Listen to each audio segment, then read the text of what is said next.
behind. Check the radio, big crew is far from slow. The lights no longer yellow. Ready, steady, go. Crank it up.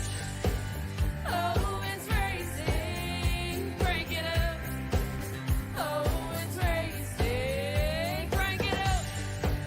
Oh, it's racing. Crank it up. Oh, it's racing. In love with the ride. Burning rubber smells real nice. Fuel it up once or twice. Come on, fast is the way to drive. Crowds all on their feet, not one bothered by the heat.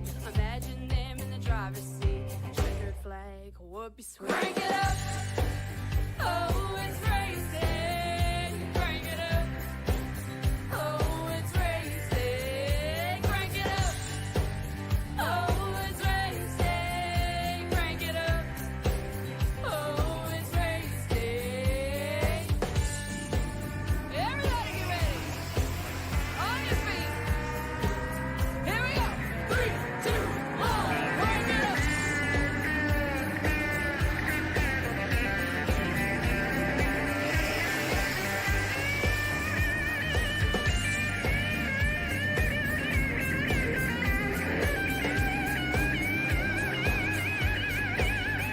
Crank it up.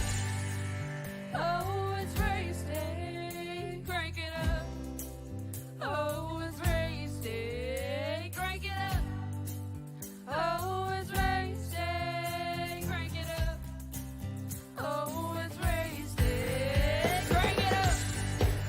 Oh, it's racing. Crank it up. Oh, it's racing. Crank it up. Oh, it's racing. Crank it up. Oh, it's racing. Crank it up.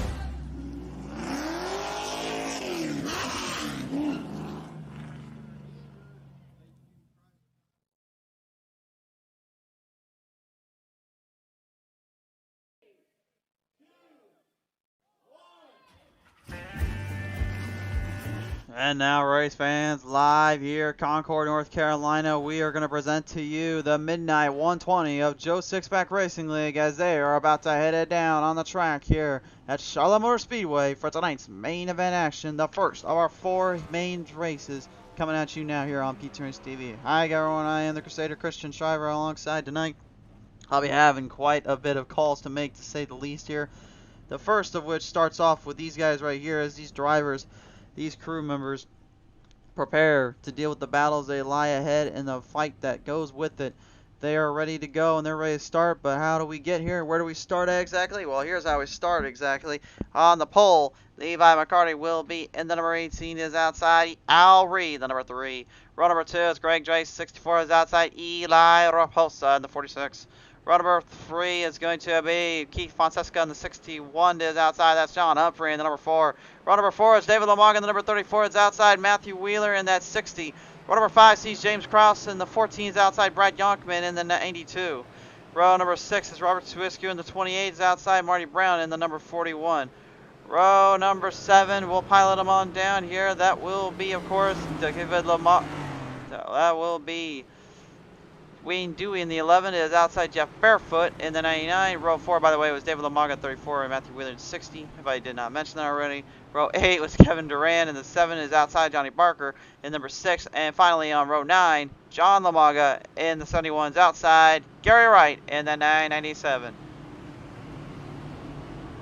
We'll head them up down right now, get everyone squared away here and get things fielded on in for tonight's showcase here. Presented in part by the Joe Sixpack Podcast, as well as our newest sponsor to the lineup, of course, with great Greg Lawn and Care Service here. Great to have you on board here with us as we get ready for the action about to take place here.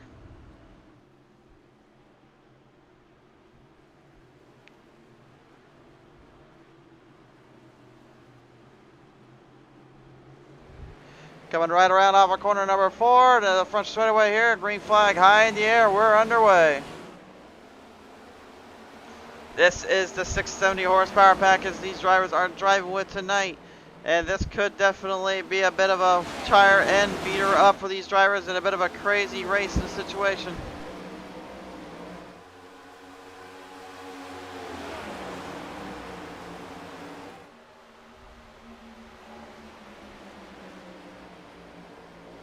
Firing them down off the first set of corners here. Everybody marching their way down the trackside here as everyone tries to get a run off out of the gate. Remember, these guys, forget about the flight track racing style, this 1.5 miles. Now we're back to the old school way, which is race your way around. You got to conserve the tires, conserve the fuel, conserve your speeds, and hit at the right time in the right junction. Or you may just end up looking like the number 4 John Humphrey down there, smack dab into the wall protection the inside, lose it off the corner, but at least keeps it still enough to stay straight. That's going to be a bit of a tough break out of the gate there for him. Unfortunately, having all sorts of problems. Speaking of problems down there, look out for the 61 here as we've got a problem for Guy Fonseca. Fonseca having all sorts of issues, trying to keep that thing straight as can be and keep it online. That's one thing you got to really watch out for down here is how often can you keep that thing under control and how often do you get a little crazy down there. If you ask me, it can happen quicker than not, and believe me, it's happened quicker than not before.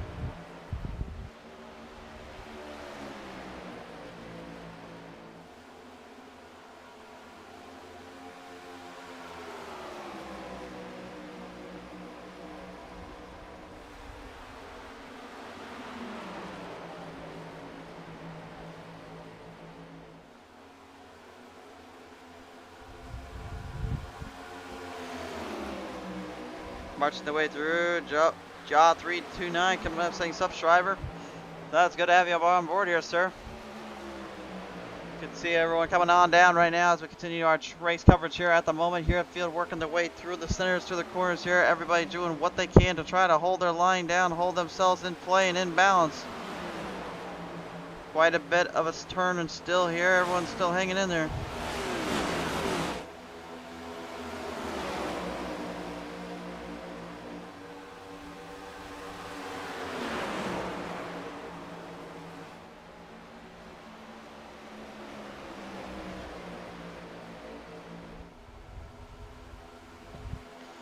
So field working their way around the trackside zone here at the moment. Nobody getting too out of control here. No one getting a little too crazy. I think they're trying to really watch themselves here.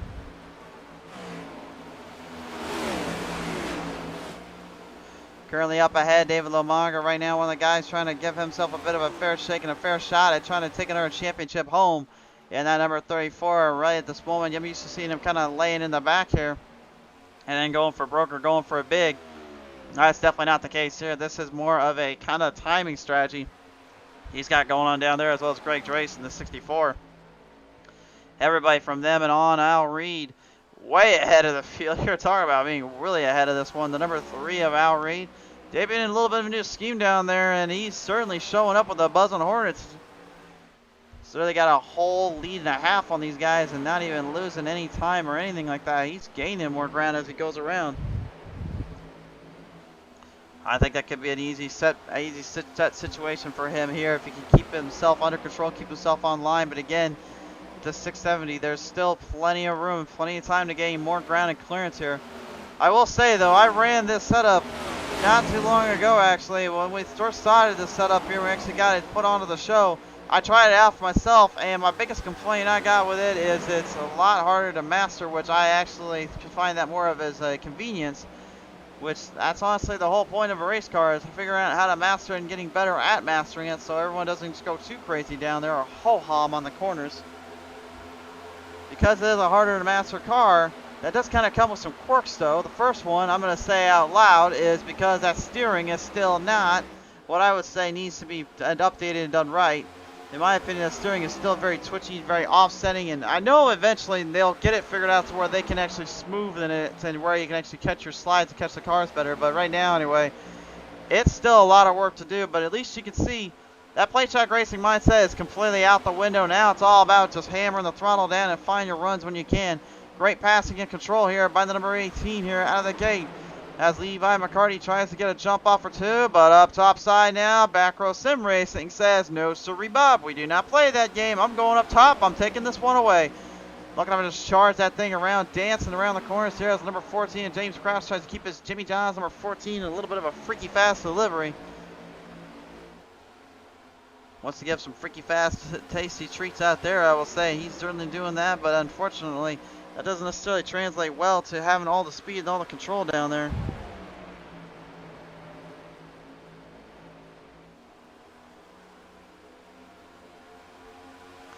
Going into this race today, by the way, Levi McCarty here is your #1 seed at 130 points here. And at the moment, kind of having to work his way from the back of the pack here, trying to get up there with Johnny Barker, as well as that 61 to keep Fonseca. Brad Yonkman, though, solid performance here. He's only 7 back, second place. David Lamaga, 7 back, tied with him. And then Kevin Gironi, he gets a 114 back. Fifth being John Humphrey at 113. And then Jeff Barefoot at 105.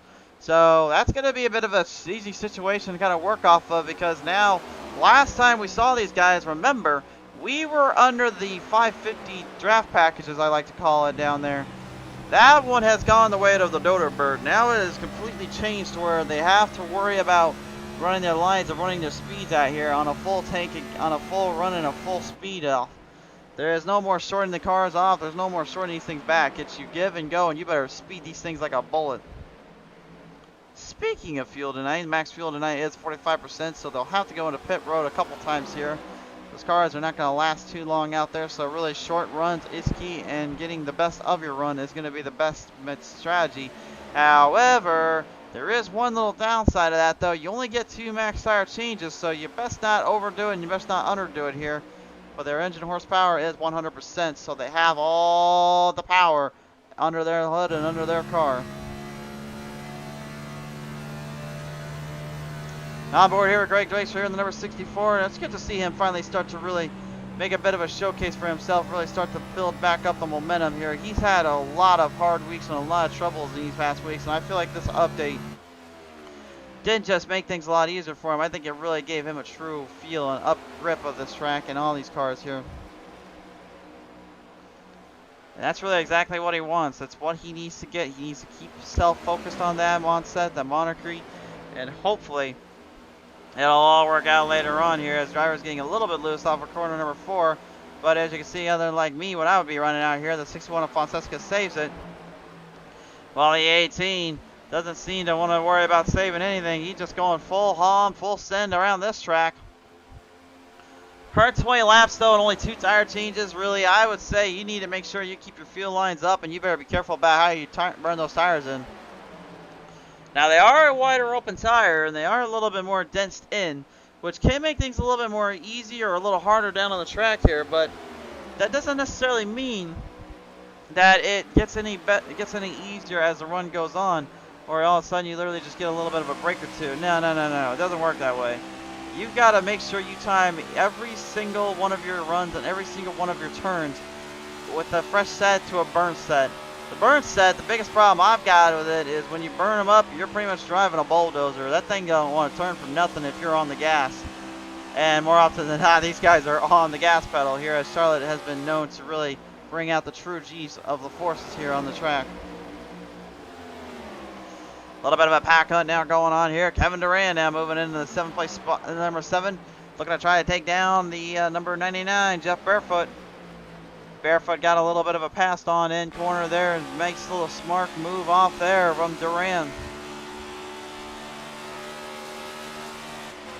Duran's one of those guys to me that, like, you can kind of box him up and try to see if you can ship him out somewhere, and he'll somehow find a way out of the package. He'll find himself into the front, into the world of all that is unholy with the mailbox down there. He'll just find a way out of there. You can't escape him. He won't stop. He won't escape. He'll just keep coming at you. That's exactly what he's doing right now, doing a great job of it as well. 20 laps now in here, and no offense to my boys down at Spartan, well, about 20 laps in, but no offense to my boys down at IROC or the Scars last night, but there's about 20 more laps than we had green flag wise at Los Angeles Coliseum. But again, I'm not going to say anything to them. I think that's because of the Coliseum track itself and this car. Which, by the way, that broadcast is live on our YouTube and as well was live on Facebook last night. But check it up on our YouTube and here, as it is known as the LA the Clash at the Coliseum, or the Race Ranch Clash. Certainly hope you enjoy it, and certainly hope you enjoy seeing some of the action going on down there. It was something, I will say that right now. It was something. But I think that's what kind of made it so special, was it was so crazy and just kind of all out carnage there. It really just made things a lot more fun and creatively here to see.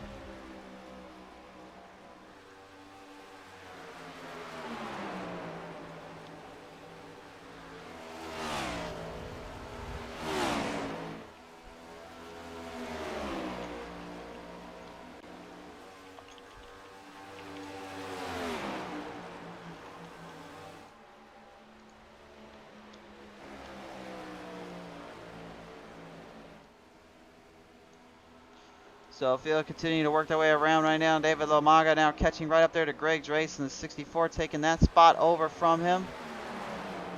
Got a nice corner pass there and got a little bit of a runoff, to say the least. And I think that will kind of bite Greg a little bit later on.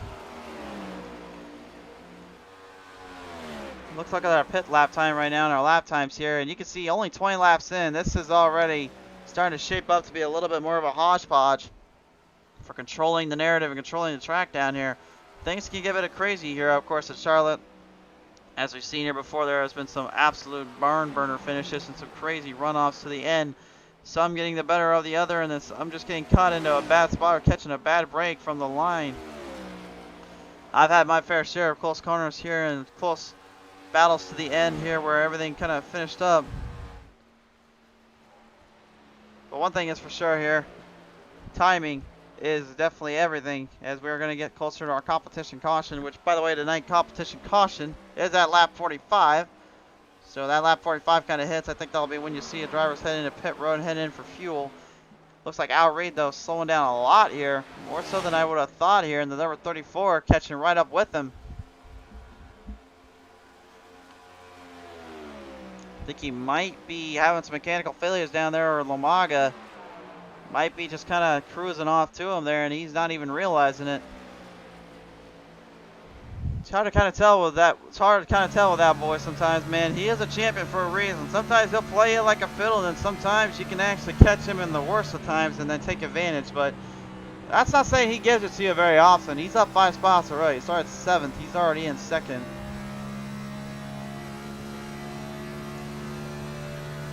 You can see kind of that little extra twitch there that this car gives off and kind of feels. It may not seem like much, folks, but believe me when I tell you, it's just a really, really weird little twitch there in that car that I cannot fully explain. I cannot fully really describe without kind of getting into the dynamics of that stuff.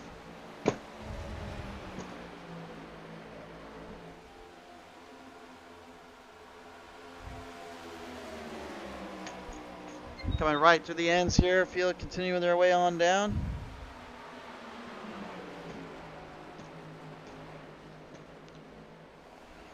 Everybody making moves when they can, trying to find openings when they can get it. Al Reed has got to head to pit road there early on here. Has the number 41 of Marty Brown now coming right up there with John Lomaga. Lomaga, a bit of a part-time driver, but he does chime in from time to time here on the show. As he likes to put it, I just like to race when I can, so I'll come out here and I'll do whatever I have to kind of make the best of it. Well, he certainly is doing that and then some. Wes Frank Norman saying, let's go Eli Raposa. Wes, good to have you about on board here tonight, sir. Whoa, looks like the 41 drove a little too hard right up into that rear bumper, almost taking him for a little nug. About clipped him there, did not get into him, thankfully. These guys do have 2 fast pairs to work with, so you saw earlier on when the 4 went down low and kind of got caught up in a bad spot, he actually was able to use up an instant repair, get that left side damage cleaned up. Trying to get his back row Sim Racing 4 Chevrolet ahead of that number 71 Ford Mustang there of old Lomaga. Fonseca, Greg Drace, James Krause, all of them going in. Kevin Durant, Wayne Dewey stay on out with Brad Yonkman. Yonkman will be our new leader. And right now, he's piloting some colors I think many football fans out there will recognize right now. Those are the Cincinnati Bengal colors as well as the Cincinnati Bengals car itself. I will say this, and you guys can come at me for this one, but I am rooting for the Bengals to win against the Chiefs. Nothing against the Chiefs. I got a good friend at work that loves the Chiefs, and believe me, they are a great team, but it's been way too long since we've seen Cincinnati in the Super Bowl, and honestly, I feel as though this is their year if they can get it, if they can just get the team dialed in. We'll see, though. I'm just going to leave it at that and keep my mouth shut because I have no idea if I'm going to get in trouble for saying that or not. You'd be surprised how many comment section folks come at me for that one. Kevin Durant, the number 7 Nickelodeon Ford Mustang, currently pulling it down in there with Jeff Barefoot. Wayne Dewey going to head on in down too. The lone Canadian driver tonight. Trying to stay off that little rumble strip there, that little area there that can get him into a bit of trouble if he gets into a car. You can probably guess why. as currently the number 3 here of Mr. Al Reed, the lone Irishman, and really the only Irishman we've ever seen here on PTM Racing TV. Currently just making his way to the field and doing what he can.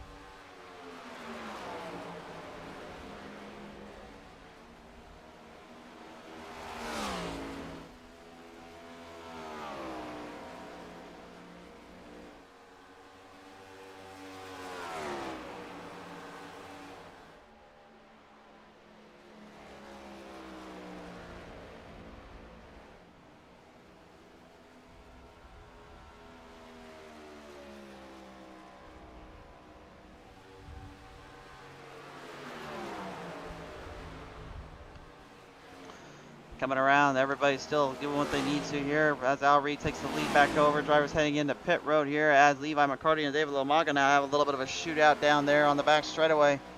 The number 34, David Lomaga, trying to hold back McCarty, as McCarty has been pretty much the guy to beat this season. May have something for him here. Rob Lowell saying, let's go, Johnny Barker. Stick to the Wolfpack team plan for the race today. Chaotic Creek saying Bengals are down 10-21 at the moment. Feel bad. Ah, crud. Well, keep me updated on that game if they finish out. What's the quarter, by the way, on that one? I cannot look at everything here, so keep me in touch on that one. McCarty trying to deal with that number 34 Lomaga, and Lomaga is currently, I think, probably sweating a little bit down there, and I think he knows he's got a bit of a handful here with this one.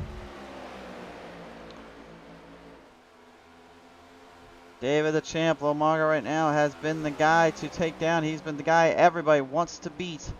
But in order to be able to call yourself the king of them all, you must defeat all those that oppose down below.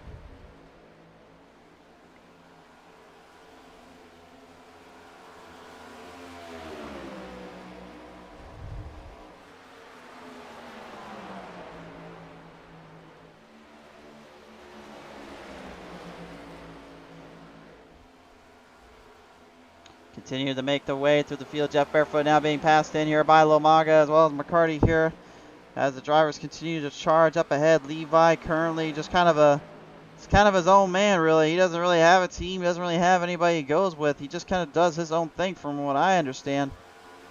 He's kind of I kind of want to call him like the Alan Kawicki of our sport. He's kind of just got that little extra say in himself. It's like such a little balance. He doesn't really need to worry too much about things. He just kind of does his own stuff, goes out there and races, and he kind of drives like old Kawicki down there, doesn't he? He kind of has that style.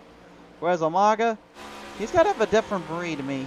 He's that guy that comes out here, he knows what he's worth, he knows what he's got to do, and he'll bring it all on the line and do whatever he has to here. Quarter 3 minutes left. Thanks, Chaotic Creek. The Mobile One number 34 Ford Mustang still dealing with that Toyota Camry right behind him here as we continue to march their way down. Meanwhile, behind them both, Eli Raposa on the STP. Toyota Camry dealing with that number 14 James Krause right behind him. And Krause, definitely no slouch either, my friends. He's been known to put a fight or two on the track and really put up a number. Can he get it done here? Krause has been kind of in a little bit of a no man's land spot here or there. Been kind of finding himself in a bad place or time when it comes to running the fields down, when it comes to running this track in. But today it seems like he's got a little bit more of a hand grip and a little bit more of a challenge on his hand. And again, I feel like a lot of this has to do with the fact that this package deal really changed the game plan out on the playing field. It stretched guys out a lot more, but it also forces drivers to have to come up with a little bit more clever strategies. They got to be a little more clever out there. So when they get close enough and they get kind of closer into that spot, they definitely can make things a little bit more difficult, a little bit more tricky. And speaking of making things a little more tricky, it still seems like these two are not going to leave each other alone. And they're great. I wouldn't blame them. Why would they? You got to keep racing it for the win here, boys. But the problem, though, is you keep doing that, you might have a little bit more company pushing up on you. The more you battle, the more you just kind of get the eye or the aura of other drivers. And one of them just so happens to be Keith Fonseca right now. He's charging up that number 61 machine, coming right into the playing field and into the spotlight. Francesca representing for Back Row Sim Racing here in his number 61, Jimmy John's Freaky Fast Delivery Machine. I will say it's not a bad looking scheme by any means, but I will say there is one thing I would probably want to fix. Is probably that little dead space there in the white. I'd probably make the Jimmy John's logo a little bit bigger on the side, kind of make it a little more angular. Then again, that's just my opinion. What do I know? I mean, hey, if they're going to change the numbers up, they might as well at least make the designs look pretty good while they're at it. I mean, that 34 looks pretty good. I'll give them that. And again, I always love the Bass Pro Shop schemes. That's my grapple started working there. I always love seeing that stuff. James Grouse now in the 14, looking to try to head up on the number 64. Greg Drace here in the Chevrolet Camaro. The Camaro right now trying to be the better of the two, trying to be the more superior.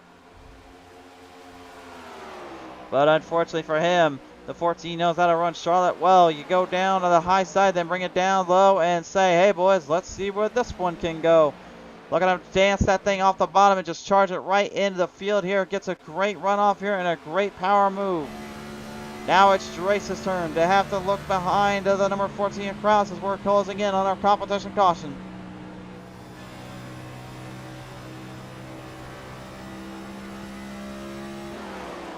The biggest thing about these big tracks here is all about timing and where you hit your spots at.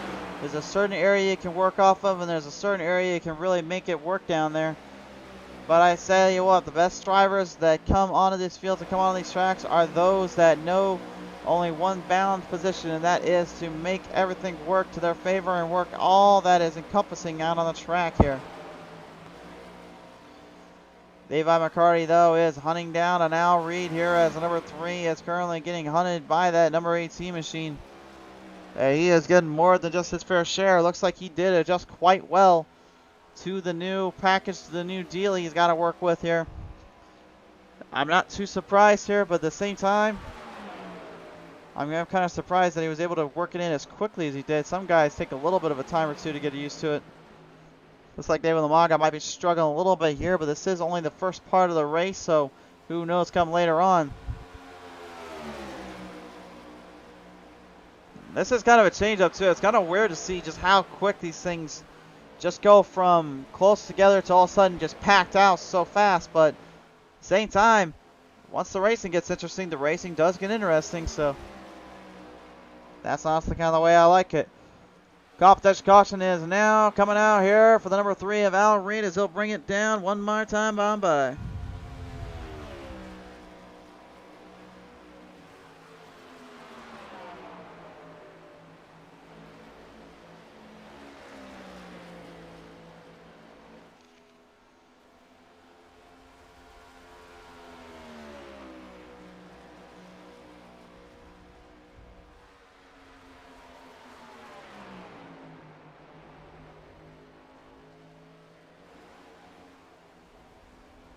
Competition caution is going to be flying out here in just a second. As we continue forward here.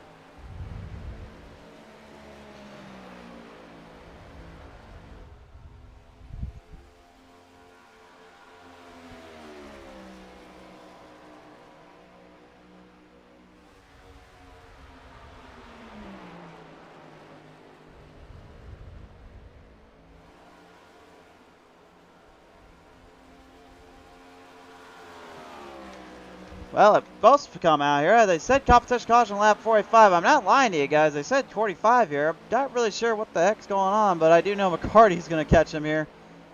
I think they may have misspoken on the lap they were supposed to go at. Well, I guess that just means McCarty's going to have to try to hunt down Al Reed till they decide to throw it.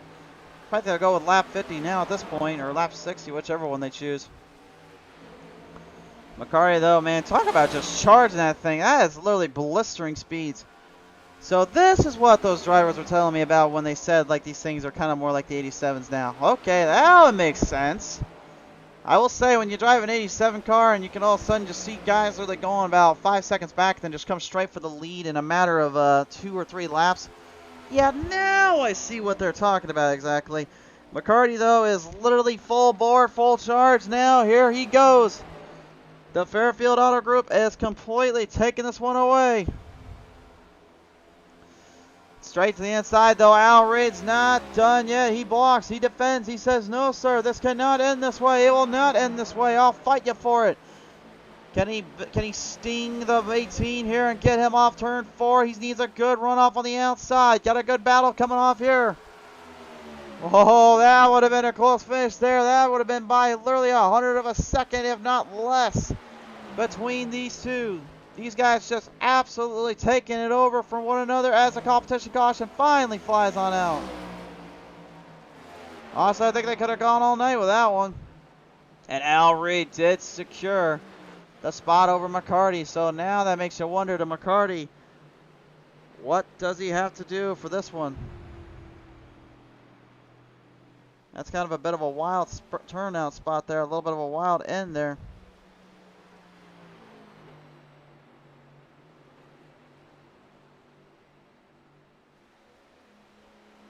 Well, drivers will have to close this one up, head to pit road, get themselves a fresh set of gas and a fresh squeeze here. Race fans, when we come back, we have only just got the show started, and already things could get a bit crazy down here at Charlotte. Tonight's race, ladies and gentlemen, has been brought to you in part by the folks over at the Joe Sixpack Podcast. For your weekly news and iRacing results and all that from the show and the league, be sure to check them out on the Joe Sixpack Podcast, as well as listen in to the announcers, paint liveries, designers, and all those that come forward to talk with Mr. Joe Six himself on the podcast. Thank you again to Joe Sixpack Podcast for sponsoring the show. And by Greg's Lawn Garden Care, growing better with Greg. The new sponsor of the show here and a new sponsor to the lineup here. Pretty crazy to say the least what kind of stuff goes down here and what kind of stuff really goes behind the scenes. Most folks don't even realize here. Those guys definitely giving a big hand out there, a big help to these fine drivers, these tough competitors. I guarantee you they appreciate every bit of it as much as they can get of it.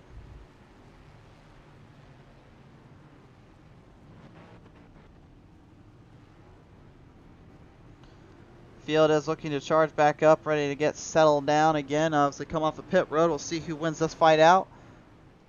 Looks like it's going to be Al Reed getting the better, Levi McCarty, and then Keith Fonseca, James Krause, and David Lamaga rounds out the top 5. That was kind of interesting there. Like, that last battle there with Al Reed and McCarty, they were going completely in the direction of one being over the other and one driver getting the better of the other. But then it kind of turned into Al Reed kind of almost, literally kind of in a way, just kind of being a bit of a sloth. Kind of slowly gained his ground up, kind of gained everything back at it.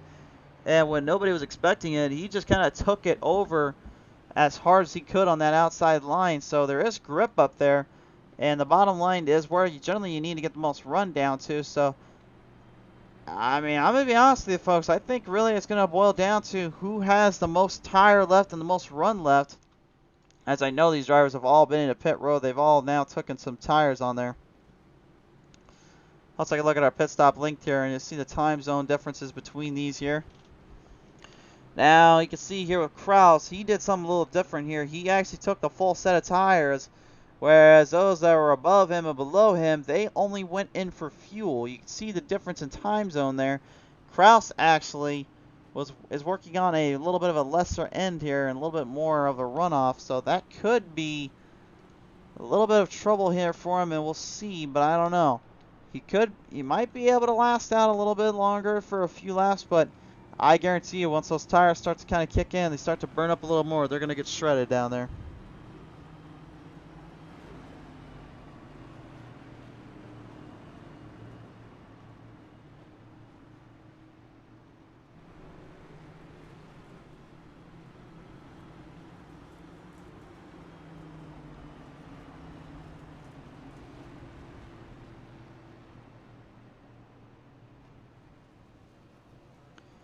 So field will work their way around the track here and get everything all taken care of here.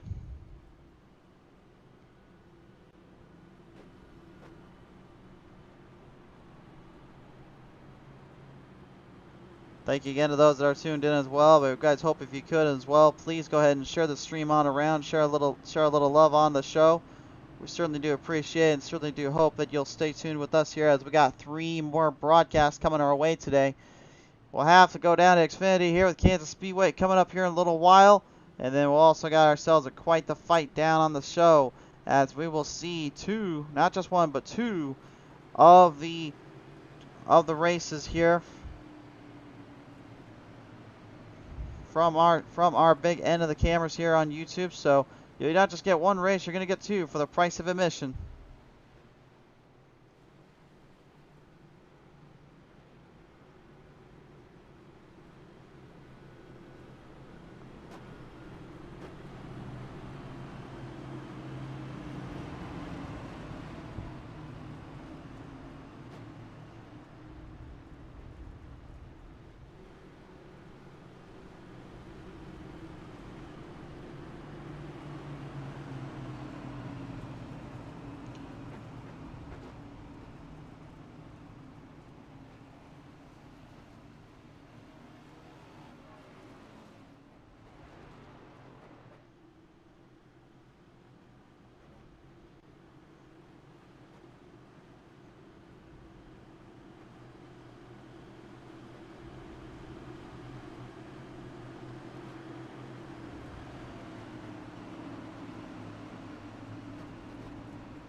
Ready to fire these guys off once again, race fans. We hope you're ready because these guys are looking to charge that green flag here. They're getting ready to hit them on down onto the front straightaway they go. Field will back their way around and we're off and running once again here. The competition caution stage done. Now it's time to get back to the racing. And already driver is just hammering the throttle down, looking for some openings, looking for some speed. Al Reed getting a good jump off into the distance here, trying to escape the field. One downside for him, though, is he knows he's not exactly getting away from the whole field because you just saw what Levi did earlier at him. So, in all honesty, it could boil down to where he has a bit of a handful on his stretch, on his tail end here. I think he's going to really be kind of paying close attention to how much speed he carries to the corners and how much runoff he goes from there. I think that'll be kind of his saving grace and kind of his workaround here as we go on board here with Eli here, number 46. And you can just see, man, these things, they kick up a lot more speed. They kick up a lot more momentum. It's crazy, to say the least. It's really a complete 180, a complete workaround of this car and this kind of track here as James Krause having all sorts of problems there on the front straightaway here. Caution is out for the number 14 Jimmy John's machine. And it's our first caution of the day. If you don't include in the competition caution there just a minute ago, what the heck happened to the James Krause? Well, let's go to our PTM Instant Replay presented in part tonight by Greg's Lawn Garden Care. Lawn and Garden Care today here at Texas Show. Let's see what happened as Jimmy Johns became freaky fast out of here. Yeah, he lost it way in the turn, and that is a glitch graphic gremlin attack there, to say the least, my friends. Lost in the turn, should not have wrecked like that. Ends up getting stuck into the barrier here. That's a tough break there, to say the least. But let's take one more look at it from the onboard camera here. He was getting it too.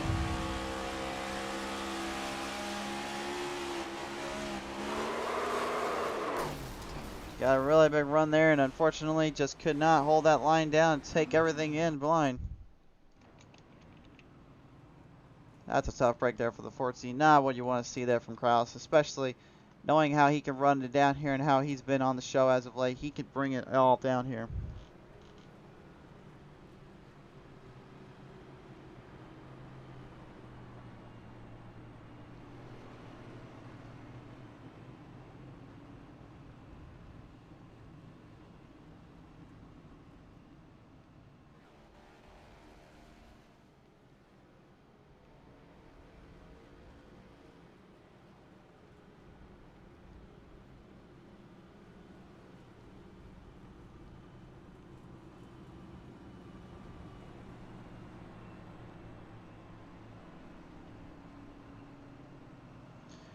It's kind of hard to see where we're going to be going down at here, where we're going to be playing out on the track here again, because really, we're playing with a whole new ballpark here, folks. This is a whole new can of worms we still have never seen before here.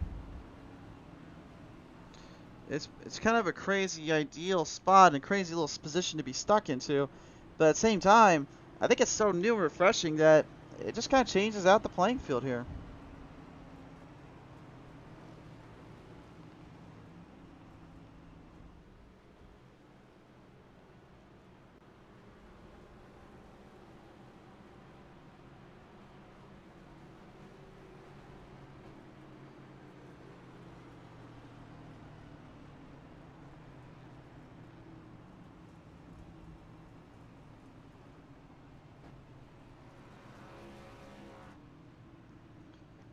Field just going to kind of get themselves centered away here, get wrapped back around. Currently, Levi McCarty is going to be the guy I'm going to keep my eye on all day, although David Lamaga I definitely would probably want to watch out for, and Keith Fonseca, much of the same. There's a whole list of drivers here. You could just completely change the wins away here.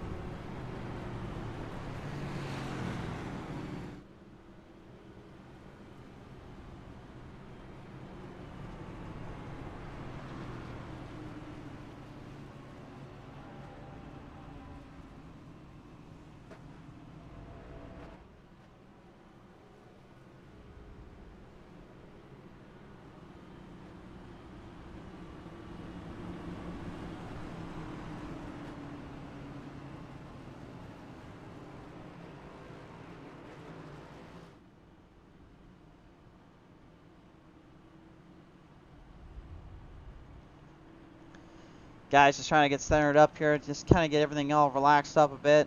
James Krause right now is back out on the track here after being towed out of that wall there and actually getting cleared up the car. So he is okay, as you can see him running it back out, although I think his arms and his hands might be a little sore after that one. I know one thing, once I hit that wall there, I'm literally just a goner. I cannot deal with that roll cage smash and dab into me like that. It does not feel good. But he made it work, and he is okay. Alright, field ready to work their way on in. We'll rack, stack, back on the attack, and jack them on down.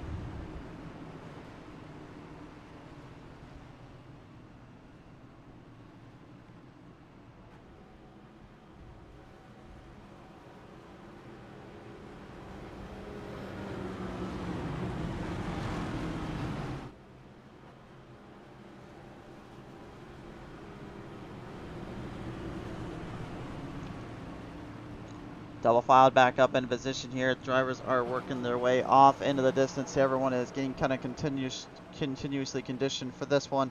They know they have got a lot of work to do, and they've got a lot of build up here.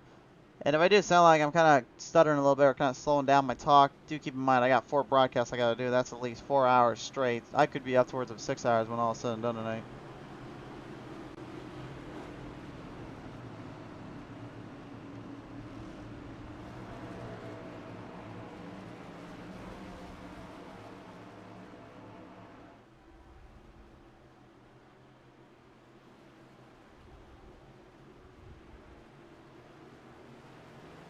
Let's bring them right around here once again. Green flag back on out, charging them up. Let's run them off.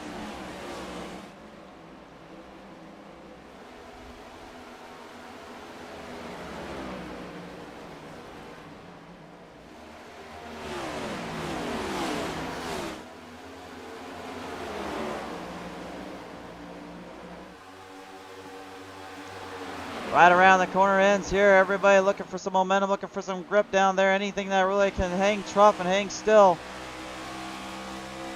Greg Drake's trying to get something on the number 46 right now as the Chevy versus the Camry. And Minces here. A Camaro versus a Camry right now being put on display, full center stage, while the Mustangs have a little tussle down on the turn. Whoa, a little trouble down there for Drake. Drake's. Nice save, nice save. Well, give him credit. You can actually save him here. I'll say that much. I couldn't definitely out of Bristol or Martinsville when we were over there. The 7 Duran, though, did not get a full-on charge ahead of Drace here. Drace still taking him up for the pike, taking him up for the ride. In the inside zone, holds his line down, keeps him in play and in target. Marty Brown, the number 41, also kind of getting a little bit closer into the field, into the playing field zone here.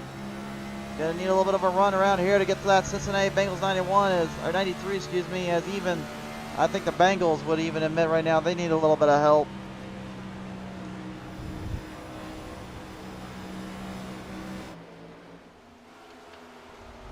Keith Fonseca, the last of the Freaky Fast Delivery Tiffin Johns machines, currently still out on the playing field and out on the track here after that little tug there we saw crashing out, unfortunately, on the turns and the zones.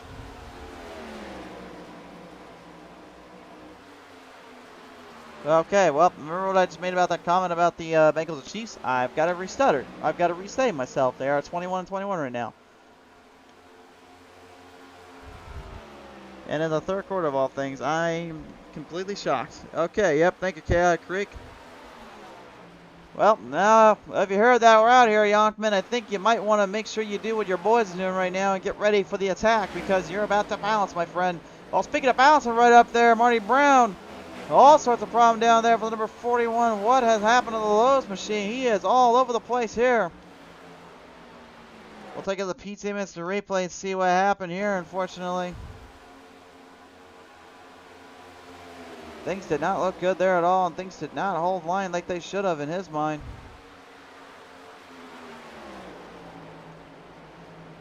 Yeah, I can see right there, he just got a little bit too much of that apron, kind of got a load in on the bottom, and had really nowhere to go. Caution flag is out, by the way. We got a caution out here. Looks like for John Lamaga. As it looks like the number 71 has got a blown up motor here.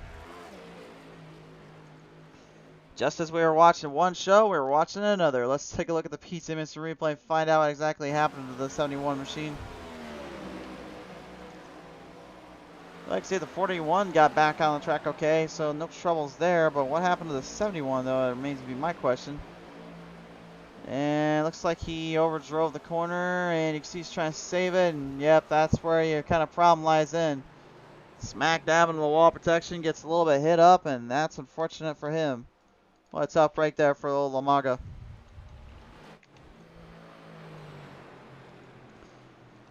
So right now, currently, drivers having to rethink their strategies, having to rethink their priorities here, and I guarantee you that will make things a lot more difficult. And Al Reed decides, nope, we're not playing these games, boys. I'm not going to pit road now, but Mark Hardy is, though, and so is Lamaga. So those guys will go in, Wright, Raposa, Wheeler, Fonseca, they're all going in. Drace will stay out.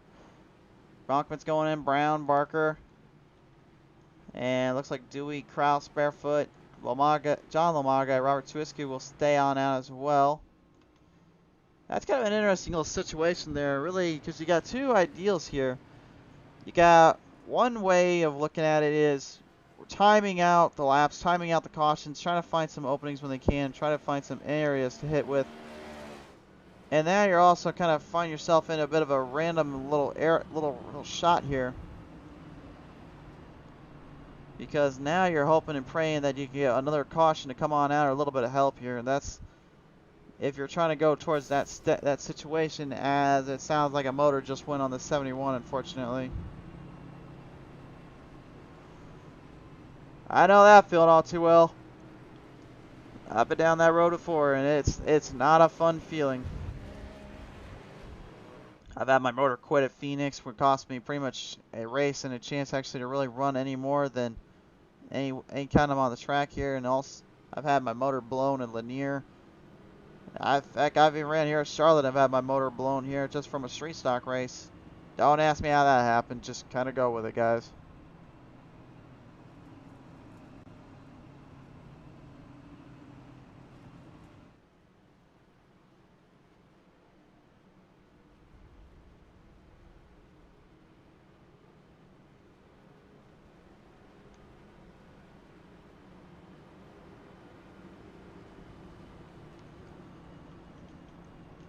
Okay, now we got still filed up. We're going to get restarted up here, right? It's Reed, Lamaga, Trace, Wright, McCarty. They will be your front runners here.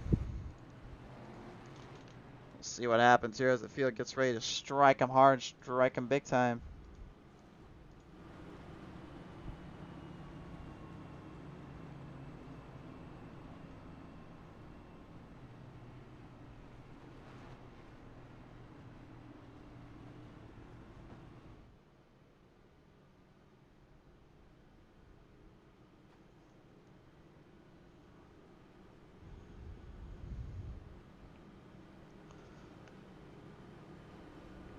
Just gotta be wondering through a guy's mind, you know, how tough is it going to be for really any kind of line, any kind of shot here to really stay tough and stay strong, because you got guys that went into pit road just a minute ago. They're looking to try and knock you down off your spot, trying to knock you off your place here, and hoping for something they can get.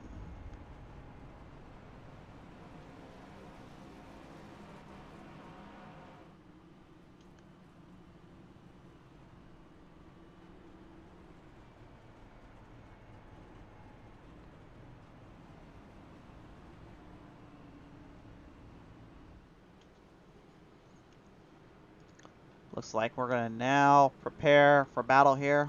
A double filed up start. Yep, that's what we're going to do.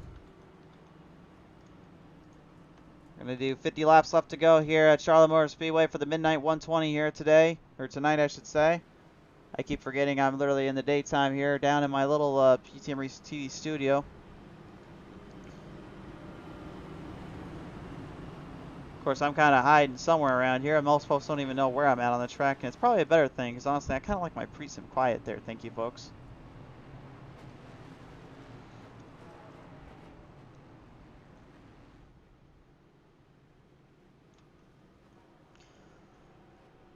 Al Reed, man, the last time he had a little bit of a charge, a little bit of a run there from his teammate David Lomaga was not too long ago. It was actually last week, as him and them went all out, all at it there for the last bit, the last go around, but wasn't quite enough to strengthen the number and win that race out, and he was very well aware of that here. He's looking to not to make that same mistake twice. He's looking for his first win of the season, as well as one of his first wins ever here on PTM Racing TV. He's the only Irishman that has ever won on this show, won on this track. Or ever on this show here, not on this track necessarily. But he'd be the first one to win on this track here with us anyway, if he can get it done. They'll bring it right around out of corner number 4 this time on by, looking for the runoff, really hitting it down.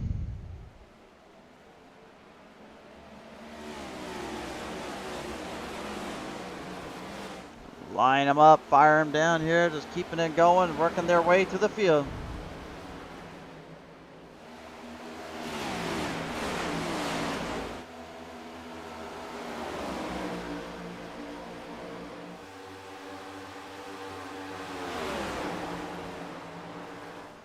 Making their way to the field, though. We got guys pushing all ends of the spectrum, moving left and right. John Humphrey being one of them here. A little payback for earlier on. He felt Charlotte owes him one here in Concord. Well, he's certainly getting in. Then some here, looking to mount the charge, mount the field in. Wayne Dewey into the grassy plains down here on the front straightaway. Must have opened up his own lawn care service. Didn't think that Greg's lawn and care service was enough for him. I would say so. I mean, they provide some great quality service down there when it comes to take care of the lawns and the protecting of the streets there. I don't know what he's talking about. I guess 2020 hit him that hard. He's just wanted to have his own little job again, gig, I guess. Watch out for that 60 though. You got a lot of run coming from Matthew Boston Wheeler. And Wheeler has caught the race later, but there's just one downside. The teammates won't exactly leave each other out of this here. Well, look at this. Well, that didn't seem to last very long. Just completely pushed out Reed right up ahead. Lomaga had no choice. He had to just kind of let him on by. Had to give him the door, give him the opening here, and now Boston is the one that you're going to watch out for in this case. Oh, the bumper to the 3 of Al Reed. Oh-ho! Oh, he hanged on though. The Hornet got stung this time, but will he sting again? That remains to be the question. Oh, he's going to have time to sting as well. Look out back there. Oh, no. Big wreck right up ahead here. Kevin Durand in the 99.7 of Gary Wright. Crashed in hard here off of turn number 3. Looked like contact was made there with the 997. I believe that might have been the 4 of John Humphrey colliding in there. And the curbside 997 just completely shadowed and trespassed here on the turn. Had nowhere to go, nowhere to run off to, unfortunately. Here's our look at it. You can see right here a huge run. Look at Eli. He was just driving it right in, and John Humphrey had nowhere to go. I'm not sure if Gary just kind of panicked there as he saw this 46 coming right at him there, or what he was up to, but something definitely got in his mind. He had to do that corner there. Humphrey comes in. Here's the 46.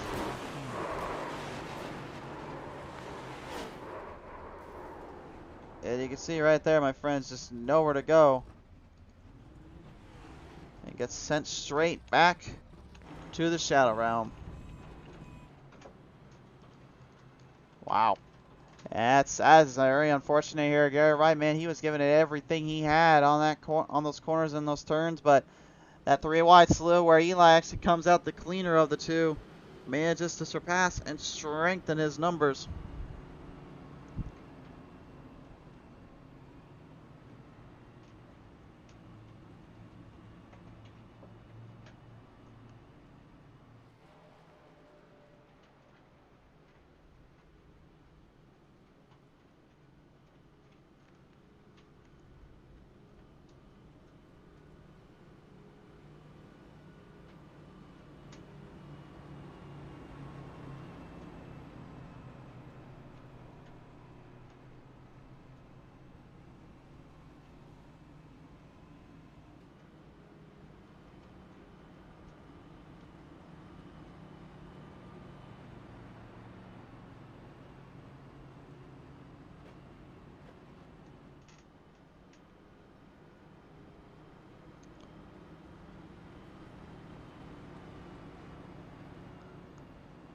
And I don't even know how much more these cars have left underneath them, or how much they have left to really bring to the table, but there has definitely been some serious scrap metal thrown around here, and some real big hits kind of thrown in there too.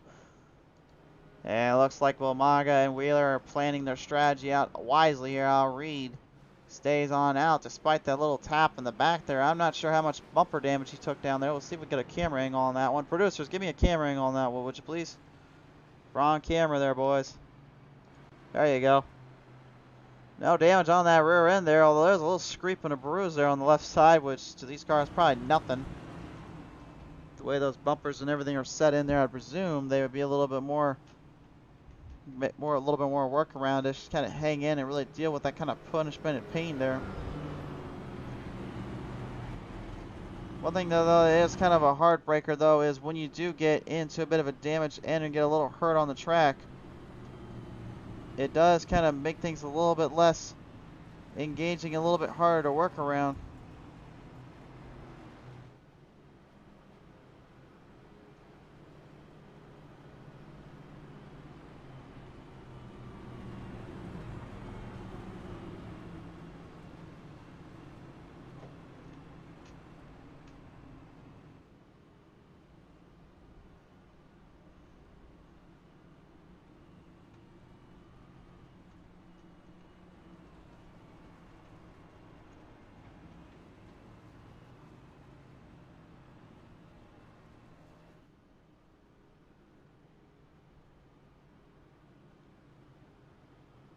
So the field looking to get something going here, looking to get some more charging up ahead here. Again, right now, points wise, McCarty at 130, Yonkman at 123, David Lamaga at 123, Gironi at 114. Gironi, though, tonight, unfortunately, not able to make the call.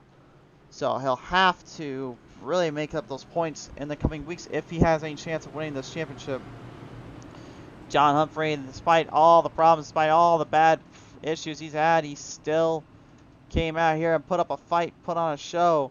Unfortunately, though, that last one may have cost him more than he can chew. And then Jeff Barefoot, really, I really don't want to call him kind of just a sleeper. He's kind of just a silent assassin. It's the best way I can explain him. Unfortunately, though, today that silent assassin kind of got taken out here a little earlier, so that will definitely hurt the field a bit. So anybody's guess here is going to take the points win this one here because McCarty, Yonkman, Lamaga are still out there on the track. So we'll see what happens here as they get ready to fire him back on down. Remember, race fans, we do have 2 more races coming your way, or 3 more races, excuse me, not 2, 3 more coming your way today. We'll have, following tonight's action here at 6:45 Central, 7:45 Eastern, 7:40-ish more or less, or 6:40-ish as well. we'll see the Pedal Metal Racing League Xfinity Series back out on the track at Kansas Speedway. And then, of course, we'll have the infield tractor tire Super Series as they bring the dirt street stocks back out on the track and show. And then, of course, Sport Combat Racing Association is our nightcap tonight. It'll be a wild, star-studded lineup here and some serious bumping and banging on that one as they headed down to Cedar Lake. All in due time, my friends. The green flag is back on now, and the drivers are more than capable of putting on a show and putting on a bit of a hassle here. Everybody hoping and praying to stick in this one and keep up with the distance. Oh no, this is not good though. The 4 and the steady one and the 14 gliding in off of turn number 4. John Humphrey's night is over with. And despite literally getting back out on the track and trying to race his heart out, he couldn't escape what lied ahead, which was just complete and utter mayhem, and unfortunately this really cost him. The frustration definitely boiled over. Here's our Greg Lawn and Calgary Terrace Center replay.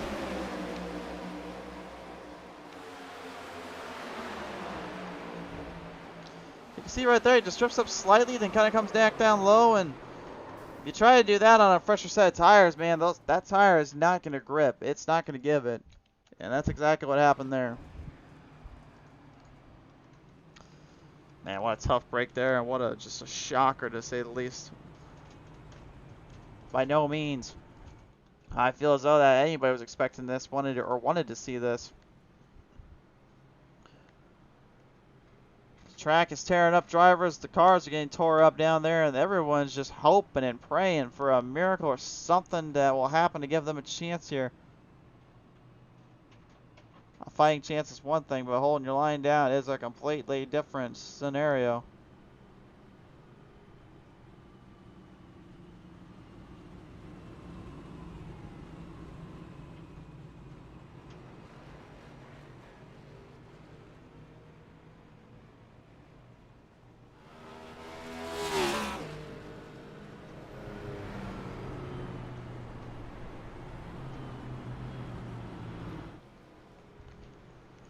So now, race fans, everyone's just getting kind of set in motion, set on the patrol, set on the turning course and on the show. Kind of a crazy week we got lying ahead. We got a lot more broadcasts to go, of course, but the biggest thing really that will start next Sunday, well, kind of the obvious, the return of NASCAR on the track and on the TV shows. The broadcast network will get them back out and on their normal schedule situation. Although I don't know if I want to call it normal schedule when I gotta literally see what happens at the Los Angeles Coliseum with these next gen cars. I don't know what the heck to expect now when we get those LA Coliseum drivers over there. And honestly, I was kind of half tempted to actually go watch them, just cancel a couple of broadcasts to go watch them in actual person, but I wasn't going to do that. That's not me. That's not my character. So, but I'll definitely have a TV kind of laying around though to watch what happens there on that race. I don't know, what do you guys think too? Like, what do you think all around about the Coliseum Clash? Because in my opinion, if it wasn't for the Clash, we really would be kind of at a bit of a standstill, a bit of a bad point to not being able to get what I feel as though we need, which is going to be the overall abundance of more short tracks, as well as even a little bit more of more of a possible condolence to quarter-mile tracks. Quarter-mile tracks being like Bowman Gray Stadium, and then even like Slinger Super Speedway. Like, those are the kind of tracks that I really want to see and I really want to get hit up with. That's what I would really want to be after and what I hope we can get one day. And granted, it is all a matter of time and due diligence, but I mean, the way I see it, the way I look at it, I think it's just kind of I think it kind of works its way in sooner or later.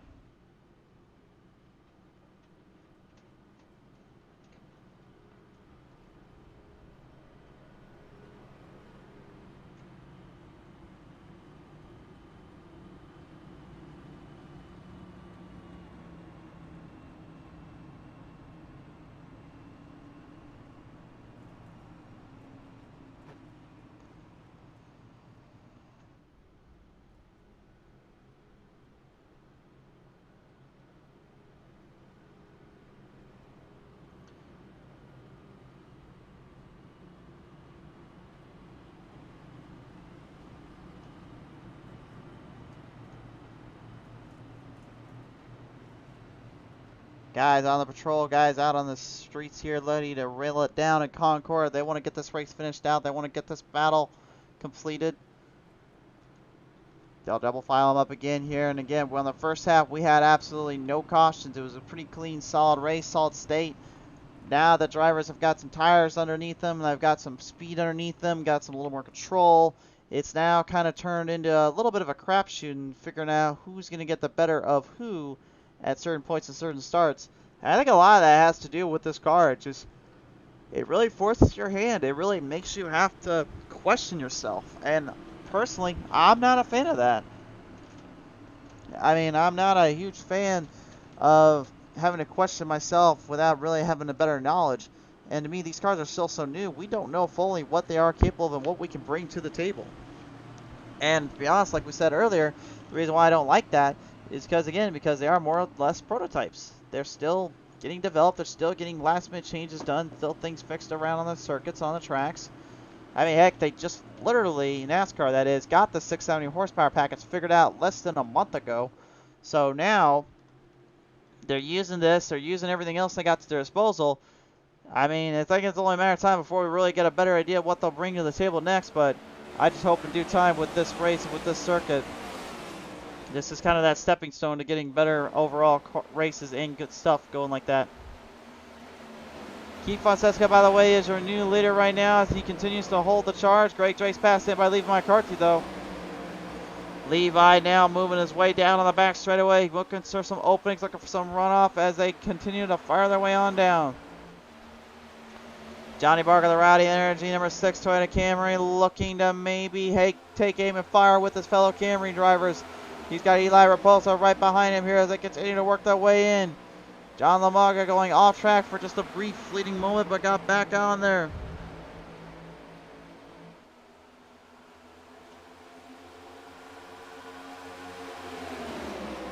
Boy, this is some wild, wild stuff right now. And everybody trying to hold on, trying to hang in there. Eli, though, oh no, cow, hold on.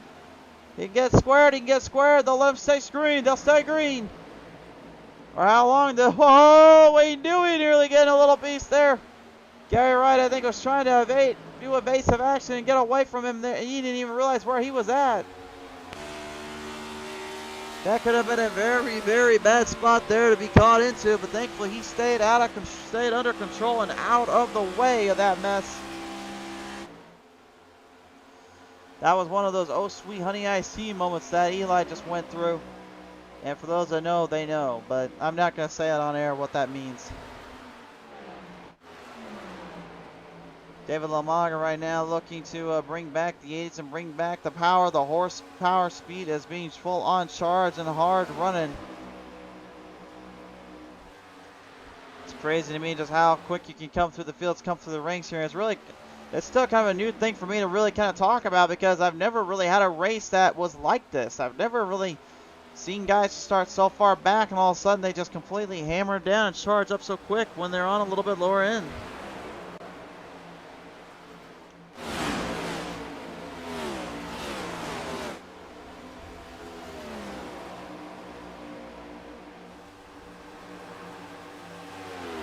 Rob Lowell, yeah, I've kind of got a little bit of a, kind of have my thoughts and feelings on that, but really to me it was kind of a little bit of a bad situation, kind of a bad area to be put into, especially with the way these cars work and everything. I think that really kind of just shows you the testament these guys are kind of getting themselves in that race here. And speaking of getting caught into the race and in the moment, watch out now, Fonseca in trouble of being passed in by McCarty. McCarty with a much better runoff here than the 61. And Al Reed is not far behind him. This is what we came to see as what the power lie ahead for these drivers. I think there's quite a bit more than lies ahead at this moment. They are giving her everything they got. Greg Joyce trying to hold the line down here. As you can see, Al Reed just looking for any kind of runoff, any kind of momentum boost he can get here.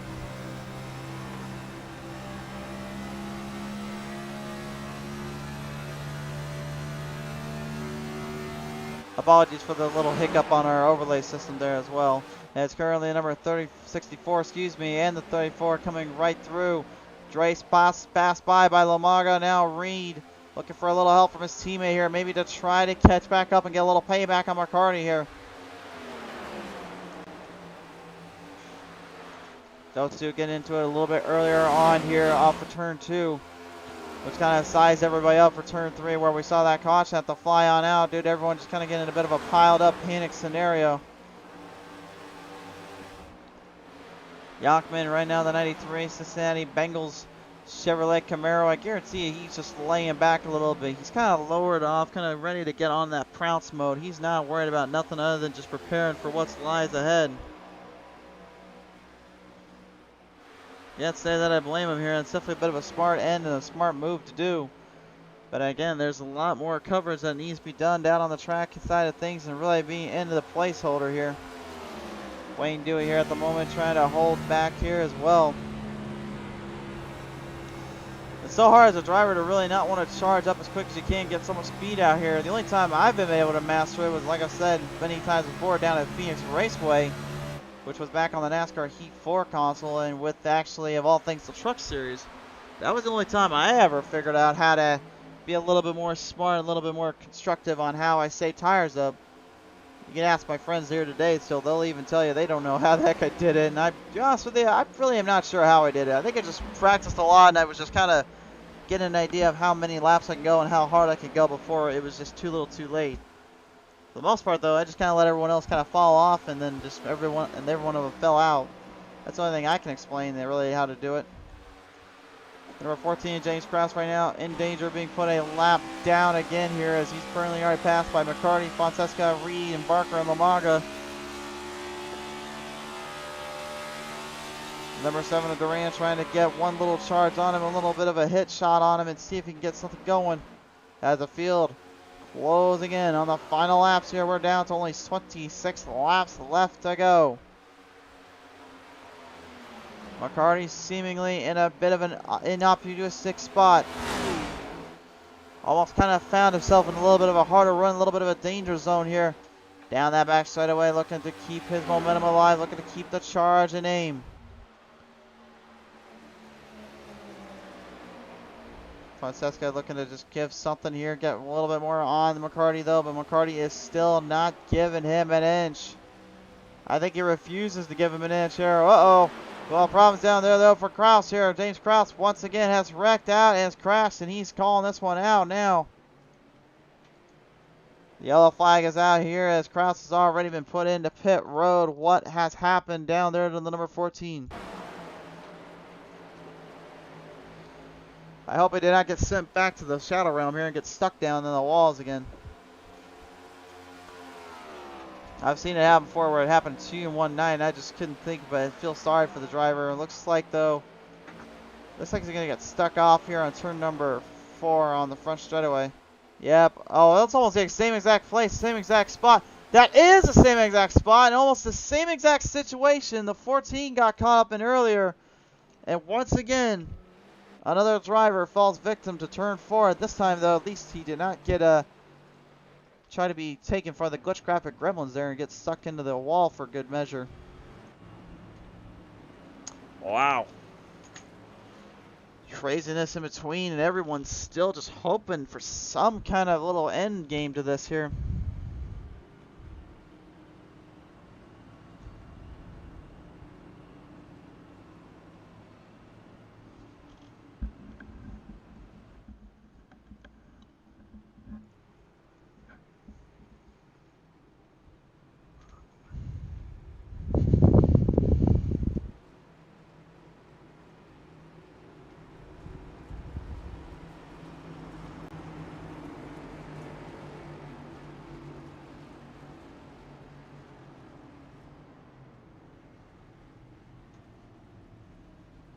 So pit road now opened up. Drivers heading in there. The top leaders going in while the guys are a lap down, just kept staying out, trying to see if maybe they can press their luck here.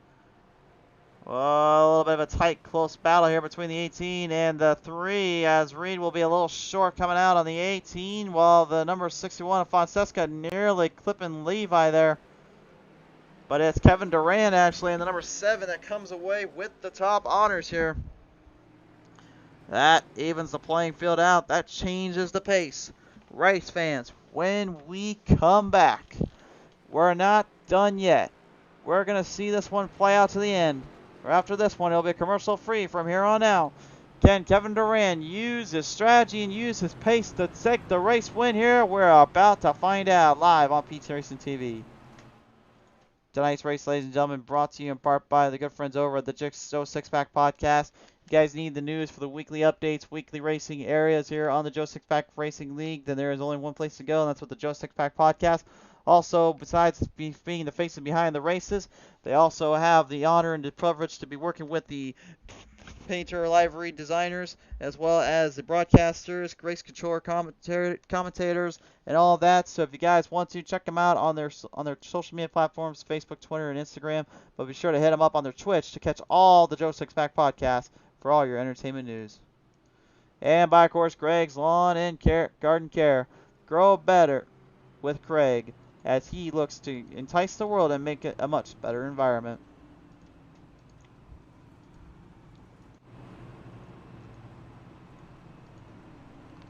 Field will stretch their way on around. We are closing up on our final laps here, only about 22 laps remaining.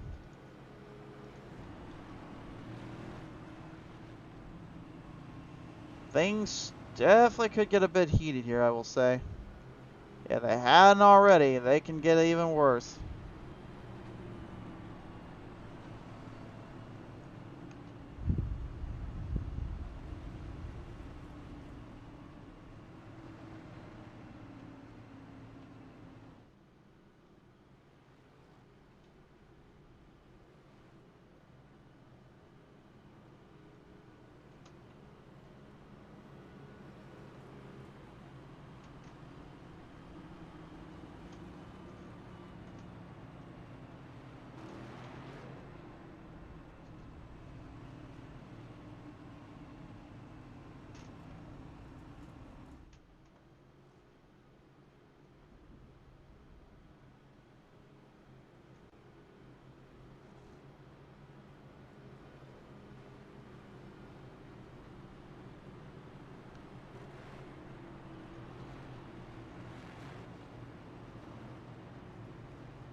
Well, race fans, I'll ask you this here. Who do we have our eye on? Who do we think is going to be the winner in this one? This has been a pretty clever battle between strategies and timing and pacing, and really, this package I feel as though down the road will be prominence to something crazier and more robust, I will say. Rob Lowe saying feel bad for Barker when he was first pit road and caught him. The plan was to be first, and he had worked it perfectly. Was sitting in third at the point when he pitted. Yeah, that's one of those bad spots, man. It's just kind of those bad breaks you get kind of stuck into every now and then, and that's not a place you want to be in. Unfortunately, though, they do kind of top up from time to time here. Onto the green flag restart. 20 laps remain.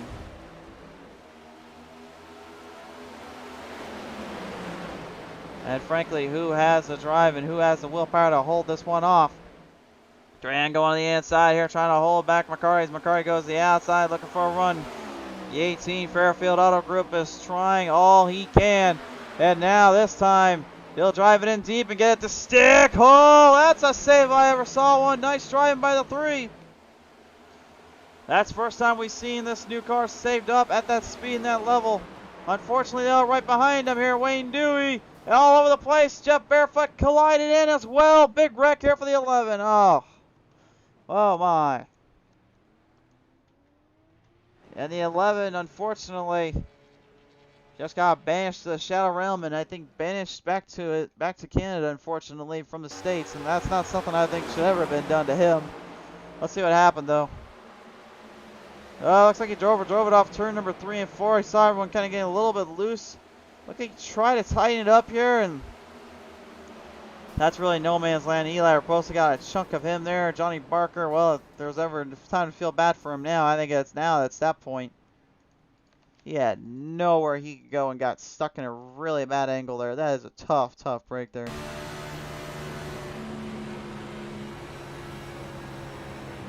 You see right here, man, he just overdrove it close up to the wall.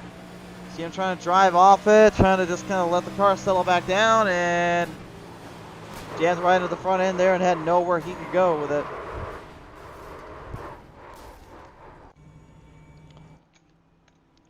That's just a darn shame and a tough break once again for the number 11 of Wayne Dewey, man. He just cannot seem to get out of his own way, or he cannot seem to escape folks that are in his way.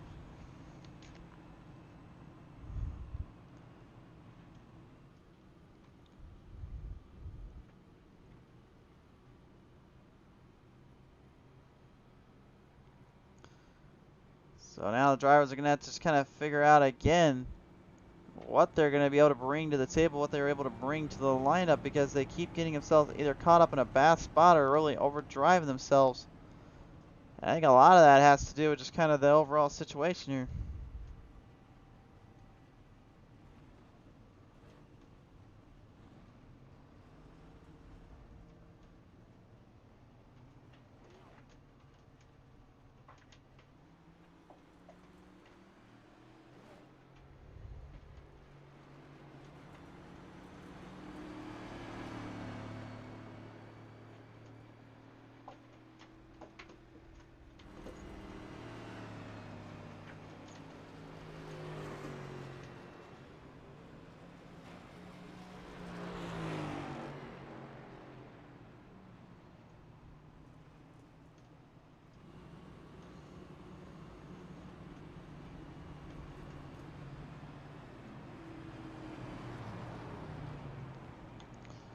So, as the field gets kind of centered back up in position, everyone gets kind of cleared off the track.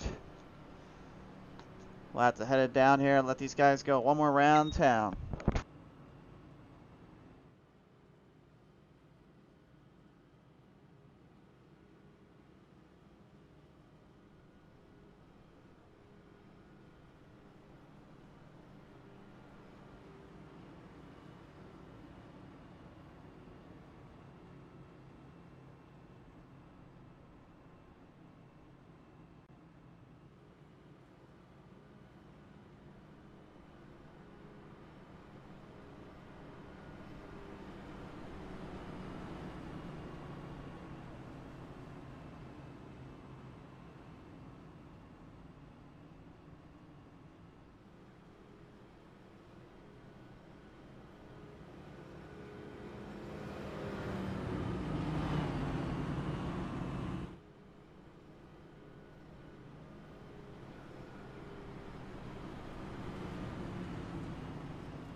Alright, race fans, they're going to work their way around, do their thing, get the magic happening, get the cars revved up, motor running a little harder, and let this one play on out.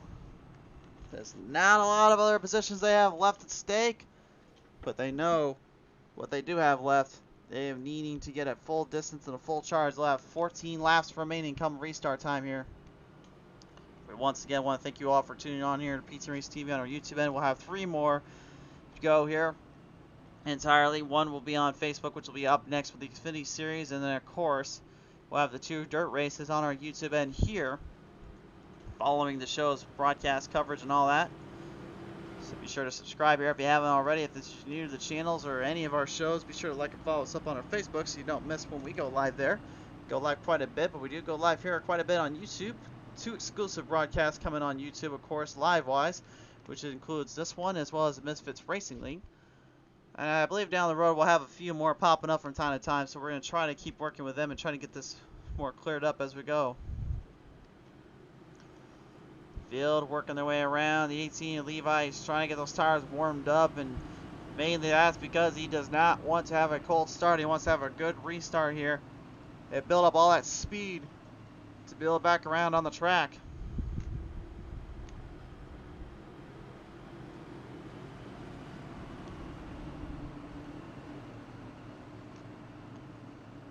Whittle them down, whittle them around. It's time to bring it downtown Concord. It's time to finish our race today.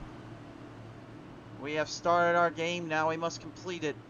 And in the game of life, you can only choose so many directions, so many paths, but when you figure out the right one, you can make the best out of it and make the most from it as well. Green flag out on out. Front straight away we go.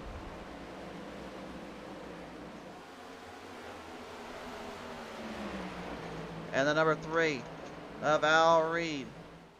Moving the chains on in, making a good distance zone, looking to try to get some help from his 34 Conrad. And the number has David Lomaga. Pounds the throttle down, looking to try to get Levi here. You can see the speed they carry today. For the record, they're carrying speeds of upwards of over 189 miles per hour, 190 at times plus, just on the corners alone. That time by, they were hitting upwards of 185, 186 here. Just on the leaders alone, guys back there were hitting upwards of 187 trying to get through the field. Down low they go here, block from the 18. McCarty was trying to keep Lomaga away from it here, but Lomaga smartened him up, strategized very well here off of turn 2, or 4 I should say, but that's not enough. McCarty still able to hold the charge, hold the outside line in, knows that the laps are winding down, things are starting to pace towards his direction.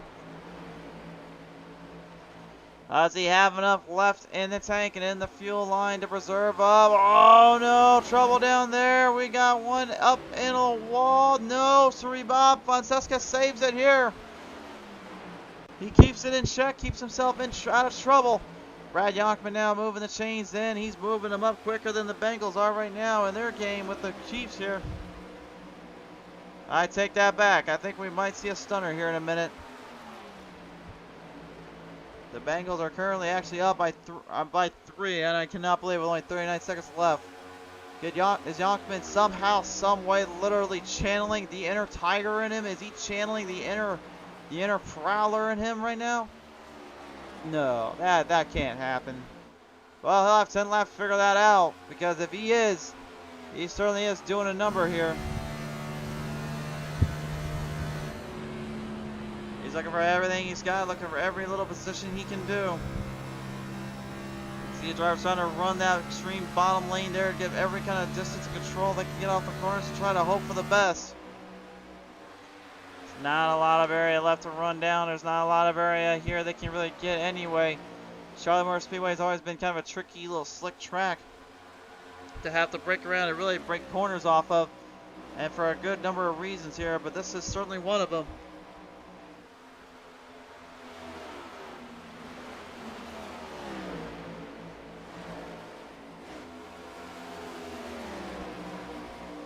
Gonna dive him down on the back straightaway here. Drace looking for a last minute run as he's got Yonkman in his sights because Duran is kind of blocking the 93 a little bit. Duran trying to hold on to that top 3 spot.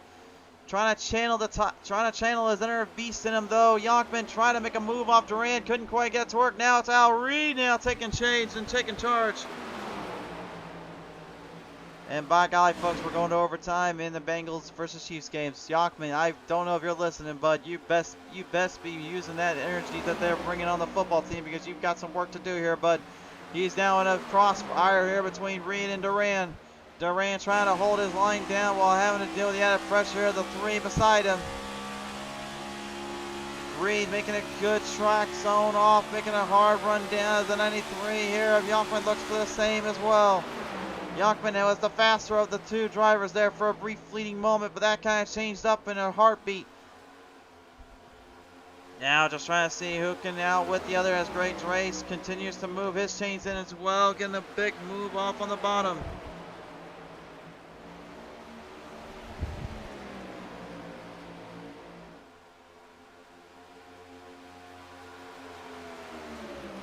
Coming off the ends here, off the corners. Drace here has now moved up ahead.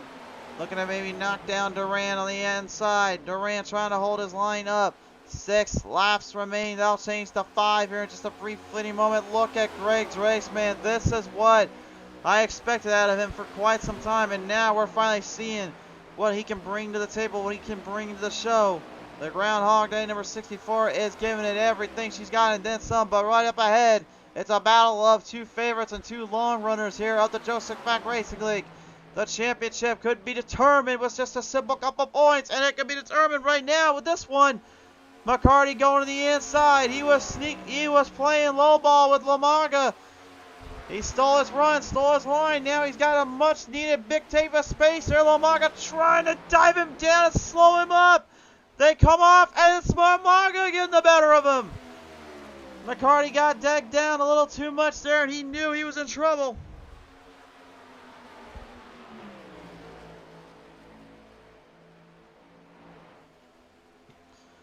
How on earth the heck did Lamaga stay in balance and stay in line with that? I have no idea. But boy, howdy, he sure made it work down there.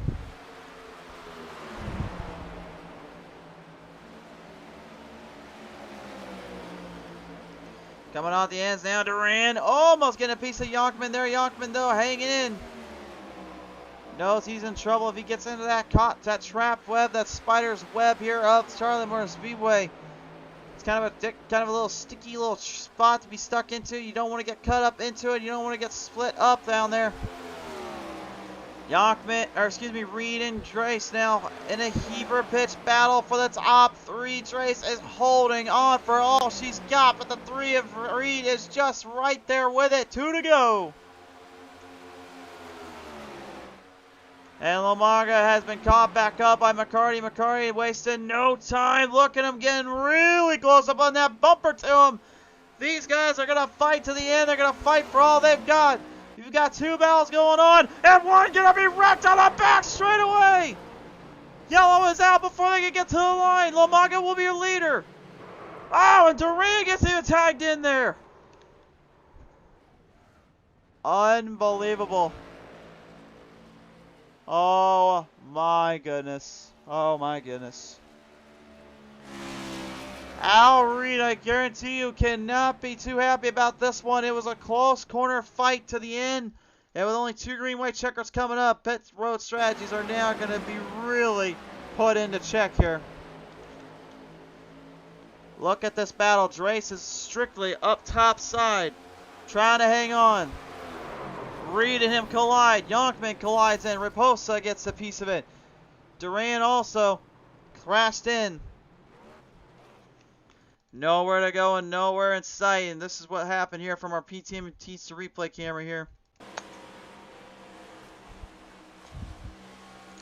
Unbelievable. Let's see if Drace came down or if Reed. Both guys were going up and down. This is a racing issue. This is a racing deal here. There was no one expecting either or there. You can see just in the corner there, you see the 43 just getting a huge chunk there of, unfortunately, the 7 of Duran.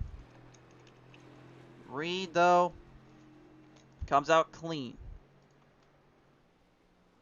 Drace, damaged up pretty bad right now.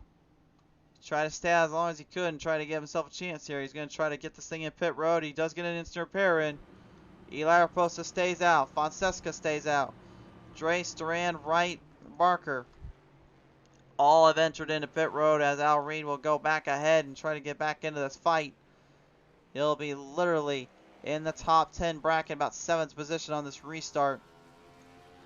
As for McCarty and Mr. Lamaga, this could get very, very interesting here, folks. If you're not sharing the stream around right now, this one might be missed, and you got a lot of folks that will want to see this one.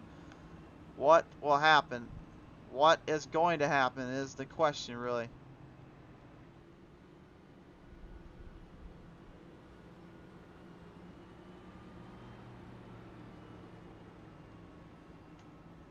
My, this is gonna get wild, folks. I am really trying to figure out what's gonna happen. I'm not even sure. I just know that there has been complete and utter chaos right now.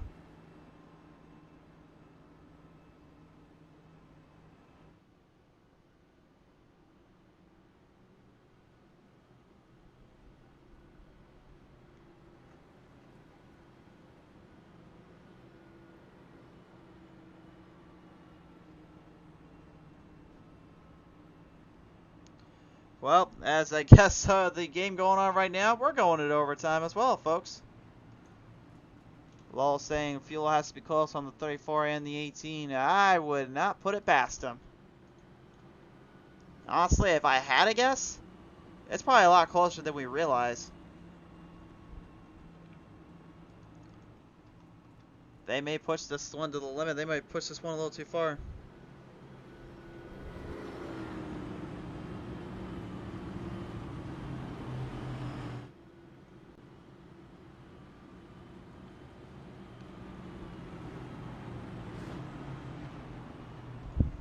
And I know Chaotic Creek, I know you're there, bud. Don't worry. I already know what's going on, bud. Don't worry about it.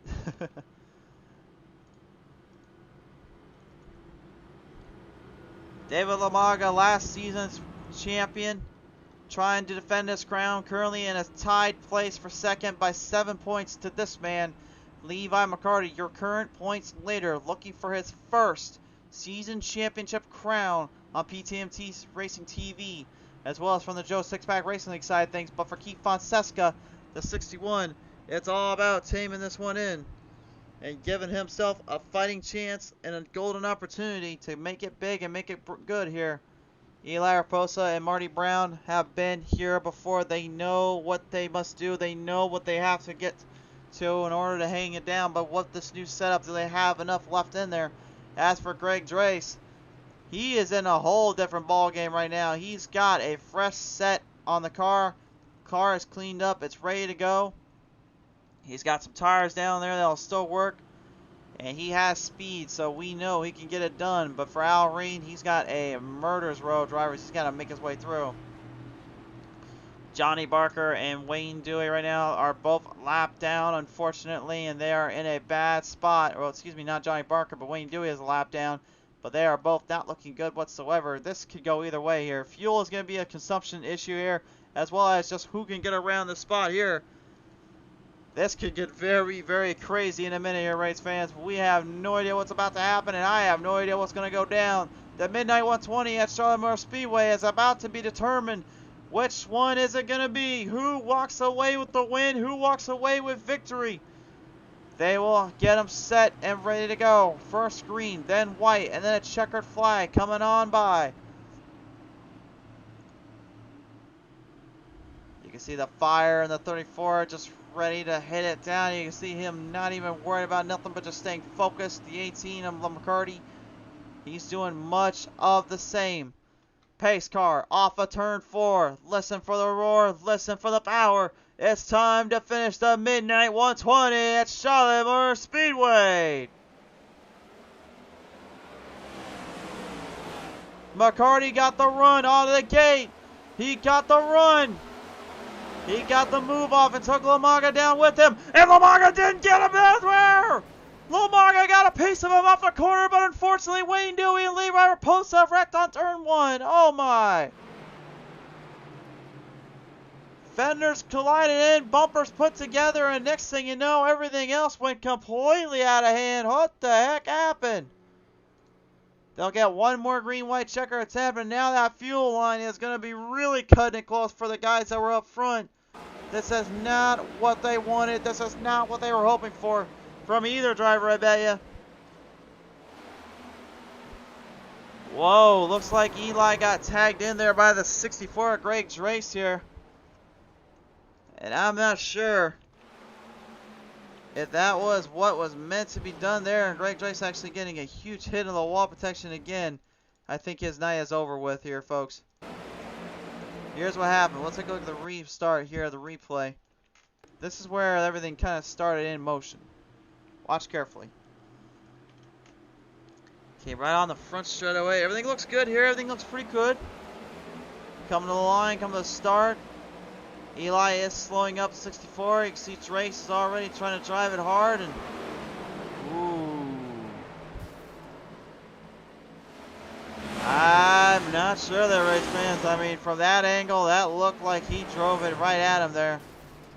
He did park it on the back straightaway, I think, because he did not want to do it like that. I think he felt horrible for doing that move. I think we're going to take one more look at this replay, but you can tell how bad he wanted this one. And I can't blame him, but There is kind of a time and a placing for this. Here's one more look at it. Well, from that angle, it looked like Eli actually kind of got himself into a bit of a bad run there. Looked like Eli was trying to get out of the way. Instead, he kind of found himself in the worst end there.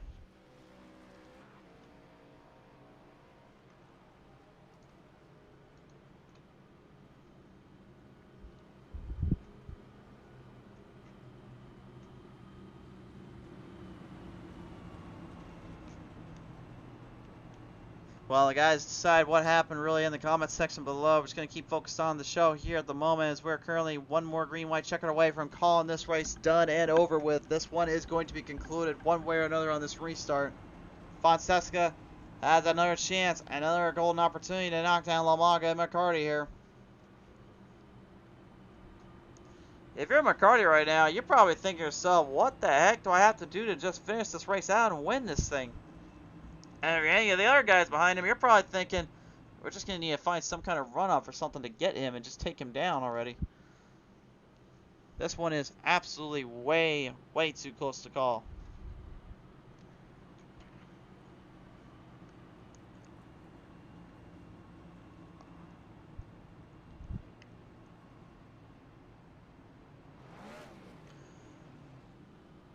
This has been absolutely wild. This has been a crazy race, and even though Yonkman is out, it looks like one of the Bengals is at least going to come away with something tonight. What transpires next? What will happen here? McCarty and Lamaga, they literally put bumpers to one another there into turn one. There was some serious contact made there, and it looked like Lamaga did not appreciate how quick Levi got out of the start. Whether or not that was a jump or that was a full-on run-in, it's hard to say.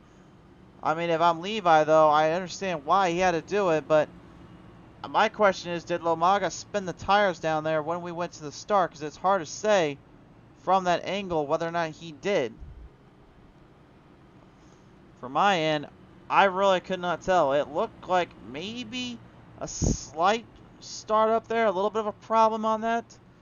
But that's the only thing I could think of. I feel like McCarty, though, if he spins his tires the slightest bit on this restart, it's game over. One more time by.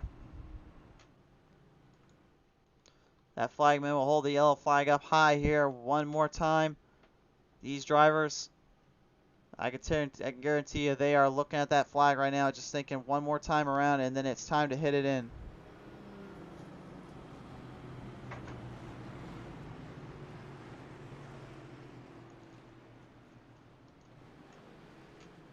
Last chance and a golden opportunity.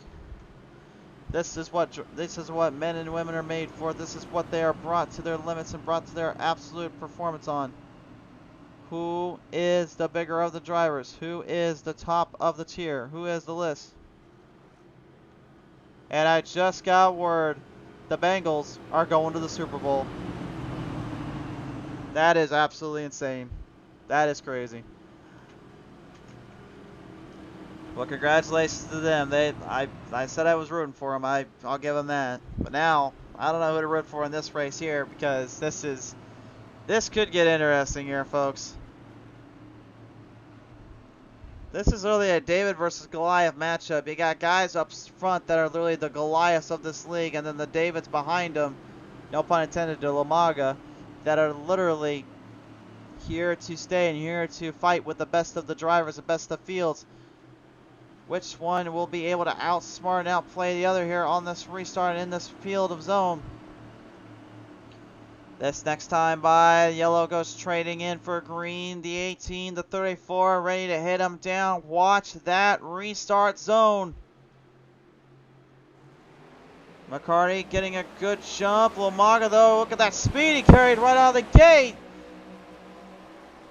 That might have been what happened to McCarty there on the first restart. It's hard to say, but Lamaga definitely got a jump on it. Got a good run out of the gate. You saw them literally side by side. And Lamaga taking it right ahead here of McCarty. McCarty has no choice. He's going to have to drive his tail end off in the final three corners. Fonseca, oh, no. John Lomaga is wrecked out here on the back straightaway. Will they keep it green? Yes, they will. White flag is going to come out this time by. They're gunning the white flag in.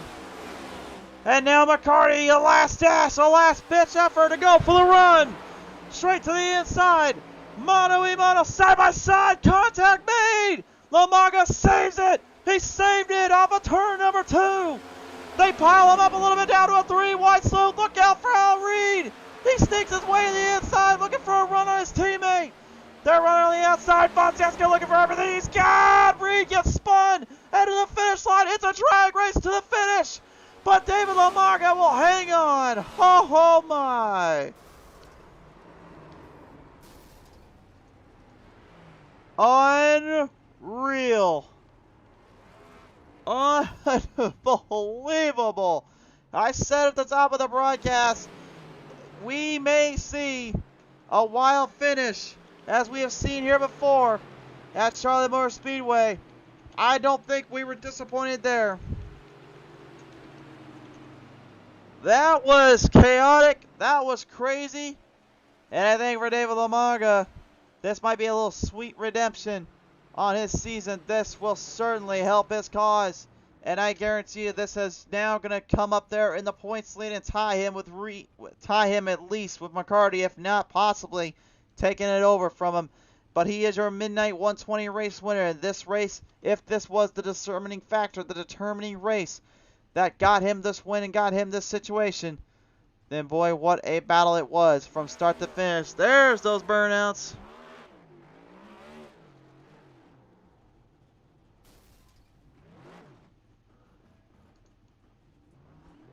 I don't even think he wants to do a burnout. I think he's just completely trying to calm down, much less even shocked that he got this win in. He's going to do something down there. Oh, there he goes. He's getting set up. There it is.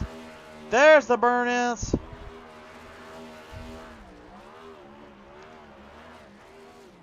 Let's get down to business, boys. Presented in part by the Joe Sixpack Podcast. Your race results now on the screen.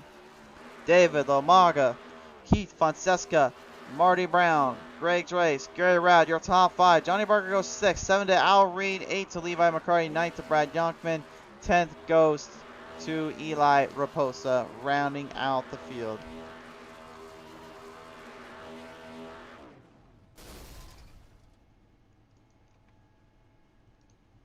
What a wild, wild race this one was. They're joining me in now here, ladies and gentlemen, your top 3 ready to be interviewed and talk with us here. First up is the number 41, Marty Brown, coming away here. And Marty, congratulations, sir, on your first top 3 finish here. Talk about literally having to drive this thing down to the ground and hold on for dear life. You gave it everything you had and then some, sir. Yeah, it was one of those survivals. I'm actually proud because I've had a lot of bad luck over the last couple of weeks, and I think I finished this race with both of my quick repairs, so something to be said for that for survival. For sure there. I know you were really trying to keep yourself under control, kind of keep yourself at least in a cool head and all that. How difficult was it when you were seeing the last bit ditch effort and last minute battles there, as well as maybe kind of inserting yourself into the fray when they were coming off that final 3 corners there? I was just trying to keep away from them, just kind of be conservative but aggressive at the same time. It's a bunch of great racers, and everybody's going to go for every gap that's available. So just trying to be respectful for everybody, but still try and get into that position where I can. Well, you certainly did indeed, and you've found your way into this one. What a night and a day it has been for you and your crew, sir. Congratulations. I must ask you now, do you want to thank her for this 3rd place finish? My wife for letting me always do this, and of course Back Row Sim Racing. Can't do it without my team. For sure there. Well, nevertheless, Marty, congratulations, sir, and what a day it has been for you and your crew. Thank you. Ladies and gentlemen, Marty Brown representing tonight for his team down there at Back Row Sim Racing, and certainly was quite the showing for him and his crew here. Let's take it down now and talk with the 2nd place finisher here tonight. Keith Fonseca joins us in now. Keith, congratulations first off on a 2nd place finish here, and what a wild, wild ride. You nearly came into blows there with Lomaga off of turn 4. You got the run on the outside. You went for the charge, and he just kind of got you a little bit too much by a car length there. Yeah, I was gonna be happy with second, so I wasn't gonna try anything crazy. And I was hoping down the backstretch when they checked up some and got into each other, he would just move down just a little bit more and just left enough room for me there, because I would have put it there. But like, ran good all day. Can't complain. Whatever for what second place finish. I got a little annoyed not too many to go when I got loose and fell back down to like ninth and stuff. But yeah, was able to battle my way back up to second. That last lap was crazy.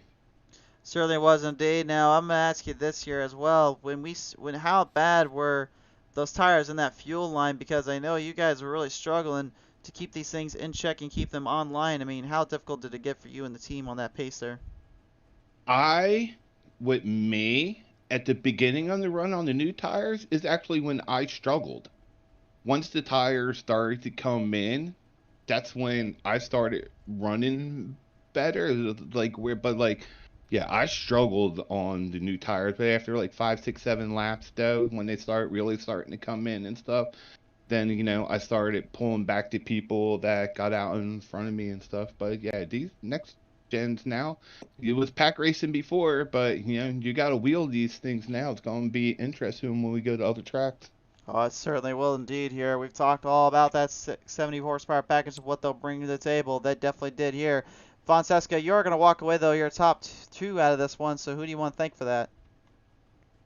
I want to give a huge shout out to the guy who come in third, Marty Brown. Marty has had such a fantastic week this past week. It's just been amazing with all the bad luck that he was having before then, how well that he's been doing, and all my back row teammates and everything. We're either up front or we're in the back. Well, tonight you were up front and taking this one to the wire. Congratulations, Keith. All right, thank you. Ladies and gentlemen, Keith Fonseca, your second place finisher here tonight, as he brings the 61 in play. Now to finally join us in here. He's in victory lane already. He's got out of the car. He's had a few to drink, and I think he's happy with this one. David Lomaga in the number 34 Bass Pro Shots machine takes it to victory lane. David, congratulations on that. And last four corners is really what it was all about, wasn't it? Yeah, jeez, I'm exhausted. I'm poops. That was one heck of a race. These cars are definitely not as easy as they were to drive before. I mean, they're really a handful to deal with. And yeah, those last couple laps. I mean, the first green-white checker, Levi got such a good restart, and I was just coming down low, and he came to block, and there was just the closing rate on these things is so quick. There was nothing I can do, and I tried letting off as much as I could and got into the back of him. Luckily, we got to try it again. The only problem is the difference was he was in the inside, I was on the outside, and then once we tried it again, I got it. I got a nose in front of him, and then we were coming through 1 and 2, and I'm watching my mirror, and I'm watching him keep drifting up. So I know he's pushing, and I'm trying to give him space, and the next thing you know, the wall's like closing in on me. And I'm sweating, man. I'm tired. That was hard. That was a hard ending there. That was fun. That was a lot of fun. I know a lot of folks out there do not give eSport drivers credit enough for what they do and what they have to deal with on a fairly daily basis. And tonight, honestly, you guys had a lot more to deal with than just trying to hold the line down, trying to hold yourself in play. This was chaotic from the get-go, and really that last corner, when you saw Fonseca on the outside, did you think he was going to be able to kind of knock you down off your totem pole, or did you think it was going to be just enough to pull it away? He was fast. He had this late, I was listening to his interview, and I totally agree with what he was saying. These cars, especially at Charlotte, it seemed like I wasn't comfortable with them on new tires. It took like 5-8 laps for the tires to get a little bit greasy for me to actually start to feel comfortable. And I saw that with him when he was riding, and then I heard his interview, and he confirmed that that's what he was doing, but or that's how he felt.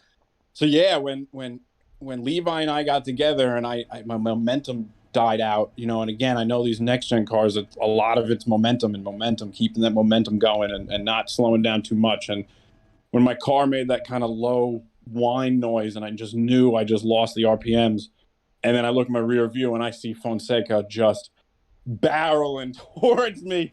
And I was like, oh geez. And I just took 3 and 4 like I normally would. Just okay, I'm just taking it on the inside. I'm just gonna take it like I normally would. And hopefully he's got to check up a little to keep it out of the wall or keep it from spinning coming out of 4. And I mean I won. That's all that that's all that matters right now, you know. You have indeed won, my friend. You're literally the Midnight 120 winner here tonight. So I have to ask you, sir, who do you want to thank for that? I want to thank my beautiful wife Carrie, as always. You know, she puts up with me every week for this, and especially with this being that throwback paint scheme thing.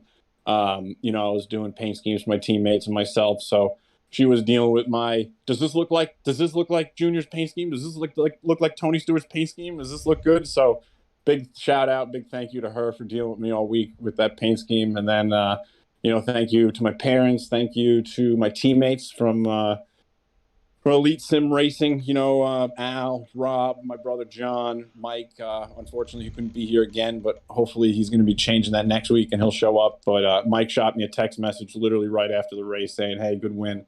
So big shout out to my teammates. You know, I was on the radio with Al the whole race, and you know, and my brother and Rob, and you know, towards the end, he's just like, "Take it easy on the tires, just take it easy, take it easy, take it easy," and you know, every little bit helps to help you kind of save some. So. Big shout out to my teammates, and then shout out to you, Kristen. Thank you very much as always. Thank you to Greg for putting on the league, and thank you for everyone who showed up this weekend. You know, everybody. The racing we get a little hot sometimes, but that's because we're all competitive.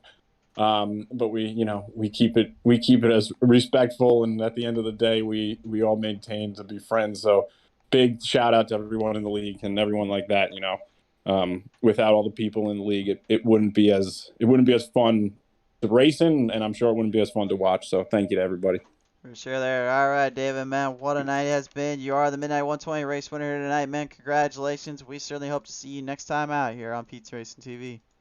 Thank you, Christian. Have a good night. You too, bud. Ladies and gentlemen, your race winner here tonight, David Lomaga, and the number 34. A big thank you again to Joe Sixpack Podcast and Greg's Lawn and Garden Care here once more for everything and the sponsors. To you fans at home, thank you so much for tuning in here. We will have 2 more broadcasts coming up here tonight on the YouTube, 1 more on Facebook, which is coming up next, so stay tuned 1 hour from now. We'll see you guys then, but from all of us here at PTM Racing TV, thank you again.